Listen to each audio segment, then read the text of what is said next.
पर चर्चा करने के लिए एक शाही बैठक बुलाना चाहते थे, तो किम तियान्यान के लिए काफी आश्चर्यजनक था। लीजियान ने जारी रखा, मैं डिक्री तैयार करूंगा और तुरंत एक शाही बैठक आयोजित करूंगा। लीजियान के उत्सुक रवैये ने किम तियान्यान को छोड़ दिया। जीओबी, कैबिनेट, राजस्व मंत्री और संबंधित अधिकारियों को एक बैठक के लिए शाही अध्ययन के लिए संबंधित अधिकारियों को बुलाओ। ओल्ड मार्क्वेस, सेना के प्रतिनिधि के रूप में कृपया अभी भाग लें। किम तियान्यान ने सिर हिलाया और कहा, फिर मैं उत्तर में सैनिकों की ओर से आपकी महिमा को धन्यवाद दूंगा। लंबे समय बाद तांग जियाओरेन, जो कैबिनेट में राज्य मामलों को संभाल रहे थे, ने शाही सम्मान प्राप्त किया। एक शाही बैठक सम्राट एक सुबह की अदालत नहीं रख रहा था, लेकिन इसके बजाय शाही अध्ययन में एक विशेष बैठक आयोजित कर रहा था। ऐसा लग रहा था कि सम्राट ने पूरी तरह से अदालत को पूरी तरह से नहीं छोड़ दिया था। तांग जियाओरेन ने अपनी पोशाक को समायोजित किया और यूनुस द्वारा निर्देशित शाही अध्ययन में प्रवेश किया। विकलांग सैनिकों को बसाने की बात में राजस्व मंत्रालय शामिल था और सैन्य पुरस्कार और धन का मुद्दा संस्कार मंत्रालय से संबंधित था। इस प्रकार दोनों विभागों के मंत्रियों को बैठक में बुलाया गया था। शाही अध्ययन में प्रवेश करने से पहले राजस्व मंत्री ने शिकायत करना शुरू कर दिया। ग्रैंड चांसलर, हमारे राजस्व मंत्रालय पहले से ही एक बड़े घाटे का सामना कर रहे हैं। हम वास्तव में इन विकलांग सैनिकों के लिए पेंशन प्रदान करने का बोझ नहीं उठा सकते हैं। संस्कार मंत्री ने ये भी बात की, पूरे देश में सैन्य शिविर भरे हुए हैं और घायल सैनिकों को समायोजित करने के लिए कोई जगह नहीं है। तांग जियाओरेन भी परेशान महसूस कर रहे थे। ये कहा गया था कि एक कुशल महिला भी सामग्री के बिना भोजन नहीं कर सकती थी। पूर्वी लियाओ के स्मारक के जनरल को सीधे सम्राट को भेजा गया था। इसका कारण खाली राज्य के खजाने के कारण था। सभी मंत्री उम्मीद कर रहे थे कि सम्राट इस मुद्दे को हल करने के लिए इंपीरियल ट्रेजरी से धन जारी करेगा। तांग जियाओरेन ने अधिकारियों की कठिनाइयों को समझा, लेकिन वह सामान्य मंत्रियों से अलग थे। वह लंबे समय से देश को मजबूत करने के लिए सुधारों की योजना बना रहा था। यह शाही बैठक तांग जियाओरेन के लिए अपनी योजनाओं को दिखाने का एक अवसर था। केवल सम्राट को महसूस करने से राज्य की वित्तीय कमी का एहसास होगा कि सम्राट अपने सुधारों का पूरी तरह से समर्थन करेगी। अंत में कुछ समय बाद लीजियान इंपीरियल अध्ययन में पहुंचे। मंत्रियों ने धीरे से हॉल में कदम रखा। जैसे ही वे प्रवेश करते थे, उन्होंने अपने चेहरे पर एक अंधेरे अभिव्यक्ति के साथ भगवान के मार्क्वेस किम तियान्यान को देखा। राजस्व के चेहरे के मंत्री तुरंत बदल गए। इस तरह के एक शक्तिशाली आंकड़े के साथ राजस्व मंत्रालय को निश्चित रूप से इस समय भुगतान करना होगा। राजस्व मंत्री ने एक कड़वी अभिव्यक्ति पहनी थी, लेकिन दूसरी ओर लीजियान अच्छे मूड में था। एक बार जब सभी अधिकारी उपस्थित थे, तो लीजियान ने कहा कि शाही बैठक का उद्देश्य पूर्वी लियाओ में विकलांग सैनिकों के मामले पर चर्चा करना है। फिर जीओबेई ने पूर्वी लियाओ के जनरल से स्मारक को संक्षेप में प्रस्तुत किया। लीजियान ने गहराई से पीड़ित होने का नाटक किया, क्योंकि उन्होंने कहा, ये सैनिक देश के लिए अक्षम हो गए हैं। क्या हम वास्तव में उन्हें पूर्वी लियाओ में भूखे या फ्रीज करने के लिए देखना चाहते हैं? किम तियान्यान ने तुरंत चिल्लाया, आपकी महिमा दयालु और दयालु है। अन्य अधिकारियों ने जल्दी से सूट का पालन किया, प्रशंसा की गूंज। हालांकि राजस्व मंत्री पहले से ही आंतरिक रूप से कोस रहे थे। आप सभी अच्छे लोग हैं, लेकिन राजस्व मंत्रालय को बुरे आदमी की भूमिका निभानी होगी, क्योंकि हम राजनीति का भुगतान नहीं कर सकते हैं। अल्पविराम, टीएन पूर्वी लियाओ बॉर्डर जोचेन और उत्तरी युआन चीन राजधानी है और लियाओ के तान की उत्तरी राजधानी बेइमानगढ़ है। पूर्वी लियाओ शुभ पठन अनंत पढ़ने में सक्षम करें। चुकाया गया विज्ञापन मुक्त पढ़ना अध्याय डाउनलोड करें। amazon.app पर पढ़ने के लिए धन्यवाद। आपका समर्थन बहुत मायने रखता है। 15 अध्याय 15 पूर्वी लियाओ सेना के सामान्य विकलांग सैनिकों की मदद करना। कॉपीराइट सर्वाधिकार कॉपीराइट amazon.app को शेयरिंग प्लेटफॉर्म। वेबसाइट पर लेखों को स्वतंत्र रूप से नेटिजन द्वारा अपलोड किया गया है। कॉपीराइट मुद्दों के लिए कृपया DMCA पर जाएं। शर्तें और कौन संपर्क गोपनीयता नीति DMCA। अध्याय 15 पढ़ने में स्पष्ट रूप से एक मूर्ख सम्राट बनना चाहता था कि मैं एक शाश्वत सम्राट कैसे बन गया। अध्याय 16 विकल्प जो राष्ट्रीय भाग्य को कम करेगा। लीजियान ने तब तांग जियाओरेन को बुलाया। लॉर्ड तांग कैबिनेट ने भी इस मामले पर चर्चा की है। आपके विचार क्या हैं? तांग जियाओरेन ने सम्मानपूर्वक जवाब दिया, आपकी महिमा, कैबिनेट ने जनरल के स्मारक की समीक्षा की है और कई सुझावों का मसौदा तैयार किया है। हम उन्हें कल पेश करने की योजना बना रहे थे, लेकिन चूंकि आपकी महिमा ने पूछा है, मैं अब बोलूंगा। लीजियान ने तांग जियाओरेन को एक संतुष्ट नजर दी। उम्मीद के मुताबिक वास्तव में एक शक्तिशाली मंत्री। बहुत अच्छा, एक ग्रैंड चांसलर की स्थिति के लिए सही विकल्प था। तांग जियाओरेन ने जारी रखा, पारंपरिक दृष्टिकोण सरल है। राजस्व मंत्रालय राहत निधि आवंटित करेगा, बहुत कुछ नहीं, लगभग 1 से 2 मिलियन देश। इसके साथ विकलांग सैनिक इस कठोर सदियों के माध्यम से जीवित रह सकते हैं। अगले साल राजस्व मंत्रालय उनके लिए रोपाई खरीदने के लिए अधिक धन आवंटित कर सकता है। हालांकि पूर्वी लियाओ मुश्किल है, विशाल और संसाधनपूर्ण है और वे खुद को बनाए रख सकते हैं। लीजियान ने सिर हिलाया, ये वास्तव में पुराना समाधान था। लेकिन राजस्व मंत्री तुरंत उठ गए, आपकी महिमा, राजस्व मंत्रालय वास्तव में ये पैसा नहीं दे सकता है। फिर राजस्व मंत्री ने अपनी विशेषता शुरू की, गन्ना, महामहिम अदालत के सैन्य खर्च, जल की रखरखाव लागत, परिवहन शुल्क और दक्षिण में हाल विवाद, ये सभी बहुत अधिक गए हैं। राजस्व मंत्रालय के पास बस कोई चांदी नहीं है। लीजियान ने सिर हिलाया, राजस्व मंत्री सच बोल रहे थे। महान भू के 5वें राजवंश तक व्यय बढ़ रहा था, लेकिन अदालत की आय स्थिर रही थी। नतीजतन राजस्व मंत्रालय अपनी दायित्व को और भी कस रहा था। लीजियान ने तांग जियाओरेन की ओर रुख किया और पूछा, ग्रैंड चांसलर, क्योंकि राजस्व मंत्रालय धन प्रदान नहीं कर सकता है, क्या कैबिनेट के पास कोई विचार है? तांग जियाओरेन ने अपना सिर नीचे कर दिया और कहा, कैबिनेट में वास्तव में एक विचार है। ये सुनकर अन्य मंत्रियों ने तुरंत तांग जियाओरेन की ओर अपना ध्यान आकर्षित किया। तांग जियाओरेन ने जारी रखा, आपकी महिमा, पूर्वी लियाओ महान झोल का उत्तरी प्रवेश द्वार है। इसने देश में बहुत योगदान दिया है। हालांकि इस क्षेत्र के कुछ व्यापारी बेईमान के लिए सामानों की तस्करी कर रहे हैं। महान झोल और बेईमान के बीच युद्ध ने उत्तरी सीमा से मोती और जिनसिंग के प्रवाह को अवरुद्ध कर दिया है। राजधानी में लियाओ जिनसिंग की कीमत बहुत अधिक है, लेकिन आपूर्ति हमेशा प्रचुर मात्रा में होती है। मैंने जांच की है और इन जिनसिंगों को उत्तरी व्यापारियों द्वारा तस्करी की गई है। मेरे पास एक विचार है, हम पूर्वी लियाओ के आसपास कई काउंटियों में एक वाणिज्यिक कर लगा सकते हैं। फिर विकलांग सैनिकों के लिए राहत प्रदान करने के लिए एकत्र चांदी का उपयोग करें। जैसे ही यह सुझाव दिया गया, कमरा चुप हो गया। तांग जियाओरेन का विचार चौंकाने वाला था। यदि यह एक ग्रैंड कोर्ट असेंबली होती, तो सेंसर ने पहले ही उसे घेर लिया होता, उस पर लोगों पर अत्याचार करने और लाभ के लिए लोगों के साथ प्रतिस्पर्धा करने का आरोप लगाते। सौभाग्य से यह एक शाही बैठक थी और किसी ने तांग जियाओरेन को एक गद्दार के रूप में लेबल नहीं किया। राजस्व मंत्री ने करना शुरू की कि कितना कर एकत्र किया जा सकता है। हालांकि संस्कार मंत्री ने एक शांत अभिव्यक्ति बनाए रखी। इस मामले का उसके साथ बहुत कम था, इसलिए वह बस वापस बैठ गया और नाटक को प्रकट किया। इस समय लीजियान ने 3 विकल्प सुने। राष्ट्रीय मामलों की प्रणाली शुरू। विकल्प 1, विकलांग सैनिकों को क्षतिपूर्ति करने के लिए 1 मिलियन देश आवंटित करें, जिसके परिणामस्वरूप राजस्व मंत्रालय में घाटा हुआ। National Fortune -1000 Prestige -0। विकल्प 2, विकलांग सैनिकों की भरपाई के लिए 1 मिलियन देश आवंटित करें, एक वाणिज्यिक कर लगाएं। National Fortune -1500 Prestige -10। विकल्प 3, विकलांग सैनिकों को फिर से शुरू करें। National Fortune -2000 Prestige -20। है, 2 बार सोचने की कोई जरूरत नहीं है। लीजियान ने तुरंत तीसरा विकल्प चुना। लेकिन तीसरा विकल्प अन्य 2 से अलग लग रहा था। क्या ये तांग जियाओरेन की योजना नहीं थी? विकलांग सैनिकों को फिर से शुरू करने का क्या मतलब था? लीजियान ने विचार करना शुरू कर दिया और अचानक विकलांग सैनिकों को फिर से शुरू करने के लिए आधुनिक दिन की योजनाओं को याद किया। आमतौर पर ऐसे सैनिकों को अदालत के कार्यालयों में सेवानिवृत्त किया जाएगा, जहां उनकी देखभाल की जाएगी और देश में योगदान जारी रखने की अनुमति दी जाएगी। ये योजना अच्छी लग रही थी, इसलिए ये राष्ट्रीय भाग्य को कम क्यों करेगा? लीजियान ने जल्दी से यह पता लगा लिया कि पैसे के कारण था। महान झोल राजवंश के वेतन थे। यदि इन विकलांग सैनिकों को अदालत के पद दिए जाते हैं, तो ये राजस्व मंत्रालय के पहले से ही नाजुक संतुलन को रह जाएगा। लेकिन क्या ये चिंता थी? राष्ट्रीय भाग्य -2000 हो गया। लीजियान ने अपना गला साफ किया और कहा, मेरे पास एक समाधान है। ये सुनकर सभी मंत्रियों ने अपने कानों को उठाया। लीजियान ने जारी रखा, कि पूर्वी लियाओ सैनिक युद्ध में देश के लिए घायल हो गए थे। 1 मिलियन देश आवंटित करने से केवल उनकी तत्काल समस्याओं को हल किया जाएगा। इसके बजाय पूर्वी लियाओ के जनरल को एक सूची प्रस्तुत करने दें, जिस पर जनरल और संस्कार मंत्रालय द्वारा स्वच्छ परिवार की पृष्ठभूमि वाले लोगों का चयन करने के लिए चर्चा की जा सकती है। इन सैनिकों को तब पूर्वी लियाओ के पास काउंटियों में मामूली अदालत के पदों को सौंपा जा सकता है। अदालत उनके वेतन का भुगतान करेगी, ये सुनिश्चित करते हुए कि वे भूखे नहीं होंगे या मौत के लिए फ्रीज नहीं करेंगे। आप सभी क्या सोचते हैं? राजस्व मंत्री लगभग खून से बाहर निकलते हैं। मुआवजे के लिए 1 मिलियन देश पहले से ही काफी दर्दनाक था। यदि अदालत ने इतने सारे विकलांग सैनिकों के वेतन पर भी काम किया, तो सालाना 1 मिलियन से अधिक खर्च होंगे। राजस्व मंत्री विरोध करने वाले थे, लेकिन फिर उन्होंने किम तियान्यान के देश के साथ आंखें बंद कर ली। नहीं, भगवान का मार्क्वेस यहाँ था। अगर वह विरोध करता, तो ये सीधे आपकी एक पंक्ति में चार्ज करने जैसा होता। मार्क्वेस मार्शल आर्ट में एक ग्रैंड मास्टर था। राजस्व मंत्री तुरंत चुप हो गए। तांग जियाओरेन ने तब चिल्लाया, आपकी महिमा शानदार है। यह विधि मेरे सुझाव से बहुत बेहतर है।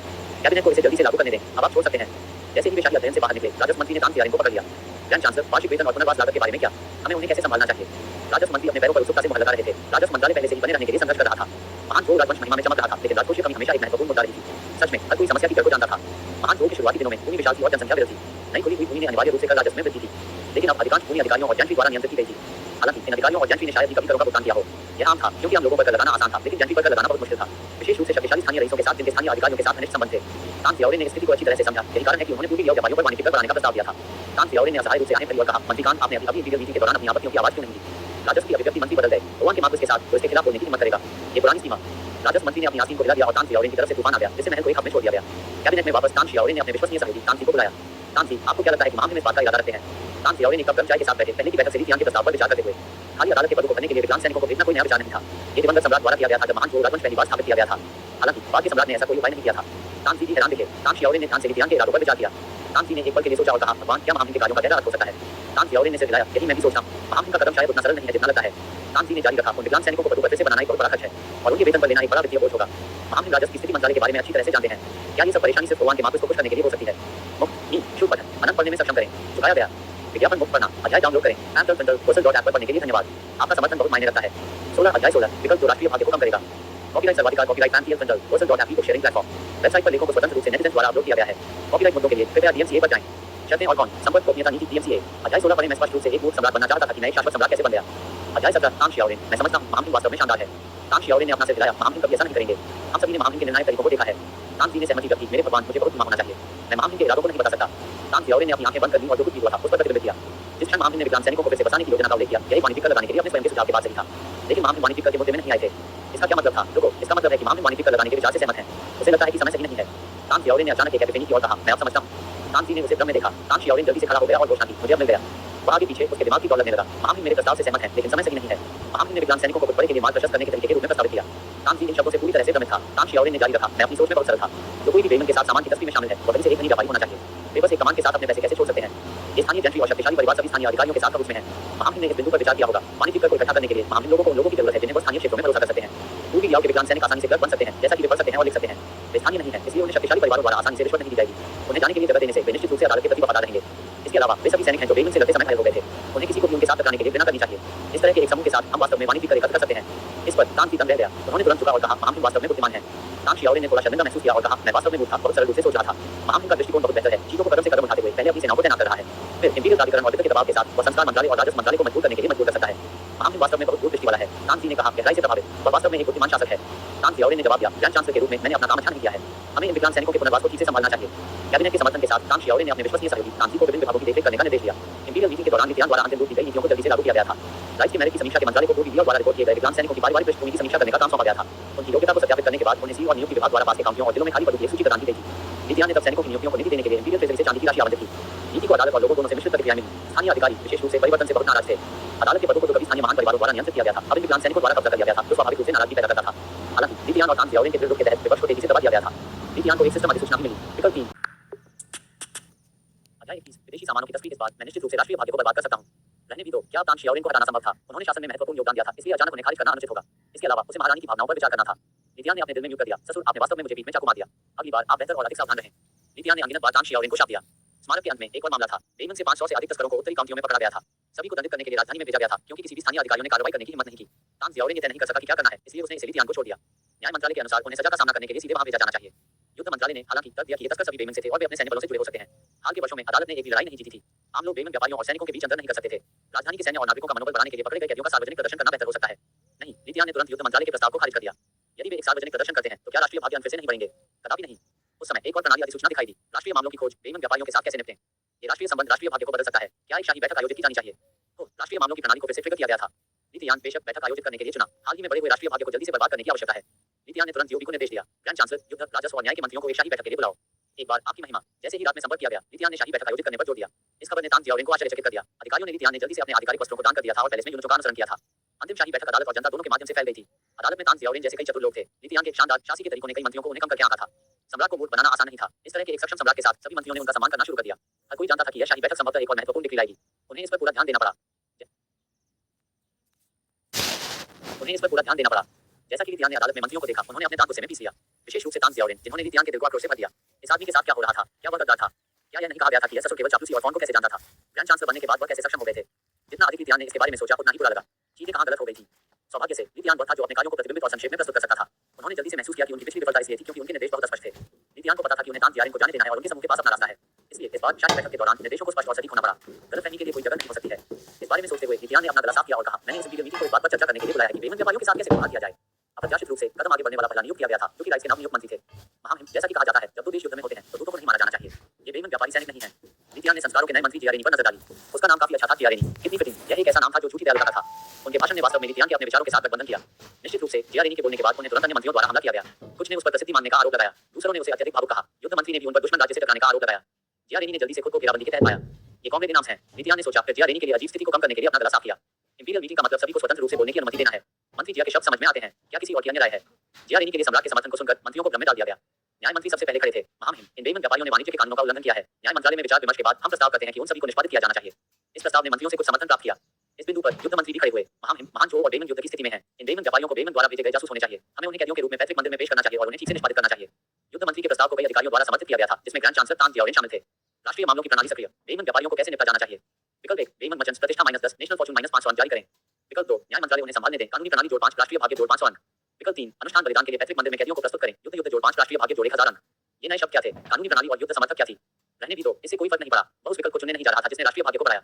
वह केवल विकल्प 1 छोड़ दिया, लेकिन वह मंत्रियों को कैसे मना सकते थे? इसके अलावा 500 राष्ट्रीय भाग्य अंक होने से भुगतान करने के लिए एक छोटी सी कीमत की तरह लग रहा था। लितियान ने एक पल के लिए सोचा और एक शानदार विचार के साथ आया। ये बेईमान व्यापारी यहाँ क्या थे? माल का व्यापार करने के लिए। उत्तरी सीमा में अमीर परिवारों ने बेईमान के साथ व्यापार करना क्यों पसंद किया? क्योंकि बेईमान के जिनसिंग, ईस्ट मोती और animal based hot selling item थे बड़े पैमाने पर मांग के साथ लिबास के सामान।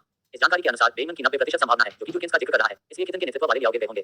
खुद को बेईमान के साथ व्यापार क्यों नहीं? उत्तम विचार। यदि वह बेईमान के साथ व्यापार कर सकता है, तो ये राष्ट्रीय भाग्य को बर्बाद करने की प्रक्रिया को गति देगा। लितियान ने तुरंत अपने दिमाग में प्रणाली से पूछा, सिस्टम, अगर मैं बेईमान व्यापारियों को जारी करता हूं और बेईमान के साथ व्यापार करता हूं, तो राष्ट्रीय भाग्य कैसे प्रभावित होगा? विकल्प 1, अद्यतन। विकल्प 1, बेईमान व्यापारियों को छोड़ दें, विदेशी व्यापार में संलग्न हो, सीमा बाजारों की स्थापना करें और बेईमान के साथ व्यापार शुरू करें। प्रतिष्ठा -10, राष्ट्रीय भाग्य -2000 अंक। अच्छा, मैं वास्तव में एक छोटी प्रतिभा हूं। इससे बात सुलझ गई। लितियान को केवल राष्ट्रीय भाग्य के बिंदुओं के बारे में सोचकर चिढ़ थी, जो उन्होंने अभी प्राप्त की थी, इसलिए उन्होंने तुरंत कहा, मंत्री जिया का प्रस्ताव अच्छा है। जब दो राष्ट्र युद्ध में होते हैं तो हम दूतों को नहीं मारते हैं, अकेले व्यापारियों को जाने दें। हमारा महान जो एक विशाल और महान साम्राज्य है, हम इस तरह के शुद्ध तरीके से कैसे काम कर सकते हैं? इन बेईमान व्यापारियों को छोड़ दें। एक बात, मंत्रियों ने चिल्लाया, यह नहीं किया जा सकता है, आपकी महिमा। लेकिन तांग जियाओलिन चुप रहे। लितियान ने अपने ससुर पर नजर डाली, फिर जारी रखा, न केवल उन्हें रिहा किया जाना चाहिए, बल्कि मैं सीमा के साथ कुछ मार्केट प्लेस स्थापित करने की योजना बना रहा हूं, विशेष रूप से बेईमान व्यापारियों के साथ व्यापार के लिए। जैसे ही ये शब्द बोले गए, अदालत एक हंगामे में थी। सौभाग्य से इस समय तांग जियाओलिन ने एक गहरी आवाज में बात की, एक शाही बैठक इतनी शोर नहीं हो सकती। मौन। तांग जियाओलिन के थोपने वाले अधिकार ने तुरंत मंत्रियों को चुप करा दिया। लितियान ने महसूस किया कि उनका गुस्सा काफी कम हो गया है। उनके ससुर की आधिकारिक उपस्थिति अभी भी काफी प्रभावी थी। ये पता चला कि उसने उसे गलत समझा था। लितियान ने जारी रखा, मैं इसका कारण ये कर रहा हूं क्योंकि बेईमान के साथ व्यापार कुछ ऐसा है जिसे हम पूरी तरह से रोक नहीं सकते हैं। आज हम उत्तरी रईसों के साथ सौदा करते हैं, लेकिन कल अन्य जोखिम ले सकते हैं। जब तक मांग है, तब तक ये व्यापार एक साधारण प्रतिबंध द्वारा समाप्त नहीं किया जा सकता है। इसकी अनुमति देने के बजाय अदालत के हाथों में व्यापार को नियंत्रित करना बेहतर है। मार्केट प्लेस की स्थापना और बेईमान के साथ व्यापार करके अदालत भी आवश्यक वस्तुओं का अधिग्रहण कर सकती है। ये सबसे अच्छा समाधान है। मुक्त नी शुल्क पठन अनंत पढ़ने में सक्षम करें। चुकाया गया विज्ञापन मुक्त पढ़ना अध्याय डाउनलोड करें। Fantal पर पढ़ने के लिए धन्यवाद। आपका समर्थन बहुत मायने रखता है। 21 अध्याय 21 विदेशी सामानों की तस्वीर। इस बार मैं निश्चित रूप से राष्ट्रीय भाग्य को बर्बाद कर सकता हूं। कॉपीराइट सर्वाधिकार copyright Fantal book sharing platform. Website पर लेखों को स्वतंत्र रूप से नेटिजन्स द्वारा अपलोड किया गया है। कॉपीराइट मुद्दों के लिए कृपया DMCA पर जाएं। शर्तें और कौन संपर्क गोपनीयता नीति DMCA। अध्याय 21 पढ़ें। मैं स्पष्ट रूप से एक मूर्ख सम्राट बनना चाहता था कि मैं एक शाश्वत सम्राट कैसे बन गया। अध्याय 22 अल्कोहल और चीनी मिट्टी के बर्तन बेचना। रश बेईमान के लिए 22 का उपयोग करना। कमरा चुप हो गया। बेईमान के साथ व्यापार प्रतिबंध सम्राट का युग के समय से था। हर सम्राट ने इस डिग्री का पालन किया था, लेकिन ये कभी भी पूरी तरह से मिटा नहीं था। दरअसल जैसा कि लितियान ने कहा, अगर वहां मांग है तो व्यापार को पूरी तरह से खत्म करना मुश्किल है। हालांकि यदि अदालत बेईमान के साथ व्यापार में लगी हुई है तो फ्रंटलाइंस पर सैनिक क्या सोचेंगे? क्या होगा अगर इसने उनके मनोबल को कमजोर कर दिया? लितियान ने दृढ़ता से कहा, यह तय हो गया है। इस मामले को संस्कार मंत्री जियारेनी द्वारा नियंत्रित किया जाएगा। बैठक स्थगित कर दी गई है। शाही बैठक के बाद संस्कार मंत्री जियारेनी ने जल्दी से हॉल से बाहर निकल गए। अन्य मंत्रियों ने उस पर तिरस्कार से घबराया, जैसे कि वे उसे एक शुद्ध व्यक्ति होने के लिए कोस रहे थे। केवल तांग जियाओलिन विचार में गहरा लग रहा था। हालांकि यह पहले से ही महल लौटने का समय था। तांग जियाओलिन वापस कैबिनेट में चला गया। उन्होंने इंपीरियल सचिवालय के प्रमुख तांग जी को बताया, जाओ जियारेनी की कार्मिक फाइल खोजें। कैबिनेट के प्रमुख के पास एक शक्तिशाली अधिकार था, सभी अधिकारियों के रिकॉर्ड पर पहुंच। ग्रेट जो राजवंश के नियमों के अनुसार तीसरे रैंक के अधिकारियों और नीचे के रिकॉर्ड को कर्मियों के मंत्रालय में रखा गया था। हालांकि अधिकारियों के रिकॉर्ड को तीसरी रैंक वालों से अधिक के लिए महत्वपूर्ण मंत्रियों सहित कैबिनेट में रखा गया था। केवल सम्राट और कैबिनेट के प्रमुख को उनकी फाइलों तक प्रतिबंधित पहुंच थी। जल्द ही तांग जी ने जियारेनी का रिकॉर्ड पाया। मोटी फाइल के माध्यम से फ्लिपिंग तांग जियाओलिन की भौं थोड़ा सा फुला हुआ है। जियारेनी का पैतृक घर लुजो में था। वह वास्तव में लुजो से एक सैन्य घर का बेटा था। लुजो को अपनी विद्वानों की परंपराओं के लिए नहीं जाना जाता था और वहां से बहुत कम लोगों ने शाही परीक्षाओं को पारित किया। जियारेनी एक विद्वान परिवार से नहीं थे, फिर भी वह शाही परीक्षाओं में एक सफल उम्मीदवार बनने में कामयाब रहे। ये जियारेनी की क्षमताओं को साबित करने के लिए पर्याप्त था। तांग शाओलिन रिकॉर्ड के माध्यम से अधिक सावधानी से फ्लिप किया। उन्होंने देखा कि जियारेनी को एक ही मारने वाला था। बेईमान के आक्रमणों में से एक के दौरान उनके पिता की मृत्यु हो गई थी। जियारेनी गरीबी में बड़ा हुआ। उनकी मां ने एक स्थानीय गांव के स्कूल में अपनी पढ़ाई का समर्थन करने के लिए एक लॉन्डेस के रूप में काम किया। समय के साथ उन्होंने परीक्षाओं को पारित किया, पहले एक विद्वान के रूप में, फिर पिछले सम्राट के शासनकाल के दौरान एक जिंशी के रूप में। जियारेनी की जीवन कहानी काफी प्रेरणादायक थी, लेकिन कोई व्यक्ति उत्तरी सीमा के साथ व्यापार खोलने की वकालत क्यों करेगा? तांग जियाओलिन ने तांग जी से कहा, वो जाओ जियारेनी संस्कार मंत्री। अब तांग जी ने पूछा, हाँ, अदालत मंत्रियों को निजी तौर पर मिलने की अनुमति नहीं देती है। मैं उसे यहाँ आधिकारिक व्यवसाय पर चर्चा करने के लिए बुला रहा हूँ। समझ गया मेरे भगवान। लंबे समय से पहले जियारेनी कैबिनेट में पहुंचे। अभिवादन ग्रैंड चांसलर। जियारेनी ने कहा। तांग जियाओलिन ने उनकी मदद की और उन्हें गर्मजोशी से बधाई दी। लॉर्ड जिया, मैंने आपको एक सवाल पूछने के लिए यहाँ फोन किया। लॉर्ड तांग, ये सीमा व्यापार खोलने के लिए मेरे समर्थन के बारे में है ना?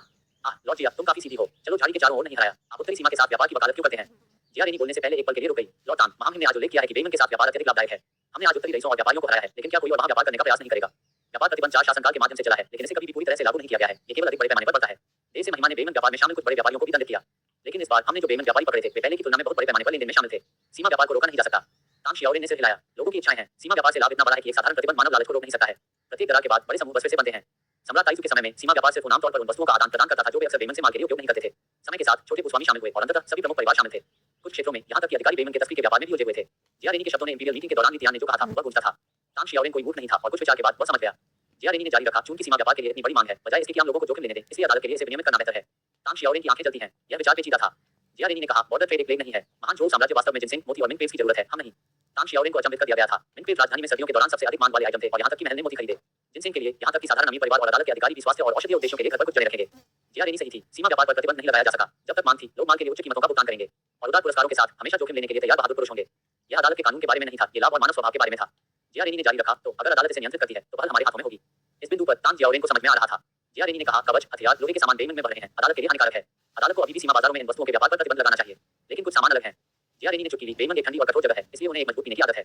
चूंकि बेमन में बहुत कृषि का अभाव है, इसलिए हम शराब को उनके साथ अपने व्यापार का एक महत्वपूर्ण हिस्सा बना सकते हैं। विमान को शराब की आपूर्ति बढ़ाने से अगर वे भारी शराब पीने वालों का देश बन जाते हैं, तो क्या ये हमारे महान जोड़ को लाभ नहीं पहुंचाता है? शराब के अलावा हम उन्हें 5 स्टोन्स पाउडर, बेकार गहने, नाजुक चीनी मिट्टी के बर्तन, रेशम और डोके भी बेच सकते हैं। तान शियाओलिन ने जिया रेनी को देखा। संस्कार के यह मंत्री वास्तव में उनके नाम पर रह रहे थे, गुरुत्वाकर्षण और परोपकारी होने का नाटक कर रहे थे। इस समय तान जियाओलिन ने समझा जिया रेनी कोई शांति प्रेमी व्यक्ति नहीं था, बल्कि उन्हें बेमन के लिए एक गहरी घृणा थी। यहाँ तक कि उन्होंने 5 स्टोन्स पाउडर का निर्यात करने का भी सुझाव दिया। 5 स्टोन्स पाउडर ने एक बार केंद्रीय मैदानों में कहर बरपाया था। उस समय के दौरान कई उच्च रैंकिंग वाले अधिकारियों और अमीर परिवारों ने इसका उपयोग करने में गर्व किया। वे सभी सुस्त हो गए, जैसे कि लाशें जलना। प्रशासन बिगड़ गया और राष्ट्र अंततः उथल-पुथल में गिर गया। एक अन्य राजवंश द्वारा उखाड़ फेंका। तब से केंद्रीय मैदानों ने 5 स्टोन्स पाउडर पर कड़ाई से प्रतिबंध लगा दिया था। हालांकि इसे बनाने का नुस्खा अभी भी परिचालित किया गया है। सीमावर्ती क्षेत्रों के कुछ लोग अभी भी इसका इस्तेमाल करते हैं, लेकिन महान झोल राजवंश ने अधिकारियों को इसका उपयोग करने से मना किया। पकड़े गए किसी को भी तुरंत अपनी स्थिति से खारिज कर दिया गया था। और अब जिया रेनी बेमन को 5 स्टोन्स पाउडर की आपूर्ति करना चाहती थी। उनके पास वास्तव में विद्वानों की गरिमा के लिए कोई संबंध नहीं था, लेकिन तान जियाओलिन ने इस तरह के व्यक्ति की सराहना की। ये वास्तव में अदालत की जरूरत वाले व्यक्ति का प्रकार था। तान शियाओलिन ने जिया रेनी का हाथ लिया और कहा, लॉर्ड जिया, आपकी योजना पूरी तरह से कैबिनेट द्वारा समर्थित है। आपको जो भी चाहिए मैं सहयोग करने की पूरी कोशिश करूंगा। जिया रेनी तान शियाओलिन के मजबूत समर्थन से आश्चर्यचकित थे। तान जियाओलिन को समझाने के लिए उन्होंने जो शब्द तैयार किए थे वे अप्रासंगिक थे। जिया रेनी को गहराई से स्थानांतरित किया गया था। सबसे पहले महामहिम ने उनके इरादों को समझा और उनका समर्थन किया। अब चांसलर ने उसका समर्थन भी किया, जिससे जिया रेनी गहराई से आभारी हो गई। मुक्त, शुल्क पठन, अनंत पढ़ने में सक्षम करें, चुकाया गया। विज्ञापन मुक्त पढ़ना, अध्याय डाउनलोड करें। Fantle पर पढ़ने के लिए धन्यवाद। आपका समर्थन बहुत मायने रखता है। 22 अध्याय 22 अल्कोहल और चीनी मिट्टी के बर्तन बेचना, ब्रश बेमन के लिए 22 का उपयोग करना। कॉपीराइट सर्वाधिकार, कॉपीराइट Fantle ई बुक शेयरिंग प्लेटफॉर्म। वेबसाइट पर लेखों को स्वतंत्र रूप से नेटिजन्स द्वारा अपलोड किया गया है। कॉपीराइट मुद्दों के लिए कृपया DMCA पर जाएं। शर्तें और कौन, संपर्क गोपनीयता नीति DMCA। अध्याय 22 पढ़ने में स्पष्ट रूप से एक मूर्ख सम्राट बनना चाहता था कि मैं एक शाश्वत सम्राट कैसे बन गया। अध्याय 23 आर्मेंट्स के निदेशालय की दक्षता में सुधार हुआ। धन्यवाद मेरे भगवान, मैं महामहिम के विश्वास को विफल नहीं करूंगा और निश्चित रूप से सीमा व्यापार का प्रबंधन करूंगा। जिया रेनी ने कहा। तान शियाओलिन ने सिर हिलाया और जवाब दिया, महामहिम ने आपको यह मामला सौंपा है, लॉर्ड जिया। लेकिन सीमा व्यापार बाजारों की स्थापना जटिल है। आप एक सूची का मसौदा तैयार कर सकते हैं और हम आपकी सहायता करेंगे। एक बार यह हो जाता है, मैं महामहिम को रिपोर्ट करूंगा और सभी योगदानकर्ताओं के लिए पुरस्कारों का अनुरोध करूंगा। इस पर जिया रेनी को वास्तव में छुआ गया था। तान शियाओलिन को देखते हुए उन्होंने कहा, मैं अपने पूरे दिल के साथ काम करूंगा और कभी भी अपने विश्वास को धोखा दूंगा। संस्कार के मंत्री जिया रेनी उत्तर की ओर जाने के लिए तैयार हैं। इस बीच राजधानी शहर के बाहर शस्त्रागार कार्यशाला में नदी द्वारा एक विशाल हाइड्रोलिक हथौड़ा बनाया जा रहा था। आर्मामेंट्स के निदेशालय के नए नियुक्त पर्यवेक्षक झांग फेचाई ने इस हाइड्रोलिक हथौड़ा के निर्माण को अपनी पहली प्राथमिकता दी। शस्त्रागार के श्रमिकों ने हथौड़ा को घेर लिया। एक बार समाप्त होने के बाद परिणामों को देखने के लिए उत्सुकता से इंतजार कर रहा था। नदी के प्रवाह का बल हथौड़ा को उठा देगा। एक बार जब यह उच्चतम बिंदु पर पहुंच गया तो एक तंत्र हथौड़ा को छोड़ देगा, जिससे ये गन लोहे के ढेर पर गिर जाएगा। ये यांत्रिक डिजाइन कुछ ऐसा था जो झांग फेचाई ने पिछले राजवंश की एक प्राचीन पुस्तक में पढ़ा था। उन्होंने पहले एक साधारण सिमुलेशन की कोशिश की थी। शस्त्रागार का प्रभाव लेने के बाद झांग फेचाई ने जल्दी से महसूस किया कि धीमी उत्पादन का मुख्य कारण श्रम की कमी थी। फोर्जिंग आयरन एक अत्यंत श्रम गहन काम था। हालांकि महान झोल राजवंश में एक बहुत सख्त घरेलू पंजीकरण प्रणाली थी। शस्त्रागार में कारीगर सैन्य कारीगर रजिस्ट्री का हिस्सा थे। इस स्थिति को पीढ़ियों के माध्यम से पारित किया जा सकता है। हालांकि कई पीढ़ियों के बाद कारीगरों के कई वंशज शस्त्रागार से बच गए। सैन्य कारीगरों की संख्या कम हो गई, लेकिन कार्यभार बहुत अधिक रहा। दिन और दिन बाहर लोहे को खोज करना न केवल खतरनाक था, बल्कि बेहद थकाऊ भी था। झांग फेचाई ने पदभार संभाला। उन्होंने एक हाइड्रोलिक हथौड़ा बनाने का फैसला किया। प्राचीन पुस्तक के अनुसार एक एकल हाइड्रोलिक हथौड़ा 20 से अधिक मजबूत पुरुषों की ताकत के बराबर था। झांग फेचाई के प्रशिक्षु ने बार-बार हथौड़ा के साथ एक लाल गन लोहे के ब्लॉक को मारा। जल्द ही लाल लोहा ने तलवार का आकार लिया। एक बार प्रारंभिक आकार का गठन करने के बाद प्रशिक्षु ने तुरंत पानी तेल के मिश्रण में डुबकी लगाकर तलवार को बुझाया। शमन पूरा हो गया था। ब्लेड सीधा था, वास्तव में एक अच्छी तलवार। ब्लेड को तेज करने के बाद एक हैंडल संलग्न था। कुछ ही समय में एक मानक सैन्य मैच समाप्त हो गया था। यदि एक शिल्पकार इसे हाथ से बना रहा था तो बस ब्लेड को शिल्प करने में पूरा दिन लगेगा, लेकिन हाइड्रोलिक हथौड़ा के साथ सैन्य तलवार 1 घंटे से भी कम समय में पूरी हो गई थी। अगला कदम परीक्षण था। एक सैन्य अधिकारी ने तलवार ली और तुरंत इसकी प्रशंसा की। क्या अच्छी तलवार है। उसने इसे कुछ बार छू दिया और ब्लेड सुचारू रूप से चला गया। अधिकारी ने तब तलवार को बल से घुमाया, एक पत्थर की पोस्ट पर हमला किया। एक जोर से धमाके के साथ स्पार्क्स ने उड़ान भरी, लेकिन ब्लेड अनहोनी बना रही। कई कारीगरों ने अपने भाव बदल दिए। कठोरता कुछ ऐसा था जो केवल परिष्कृत स्टील को प्राप्त कर सकता था, लेकिन हाथ से परिष्कृत स्टील बनाने के लिए एक मास्टर और 2 या 3 प्रशिक्षुओं को कई दिनों तक लगातार काम करने की आवश्यकता होती है। फिर भी हाइड्रोलिक हथौड़ा के साथ इसमें केवल 1 घंटा लगा।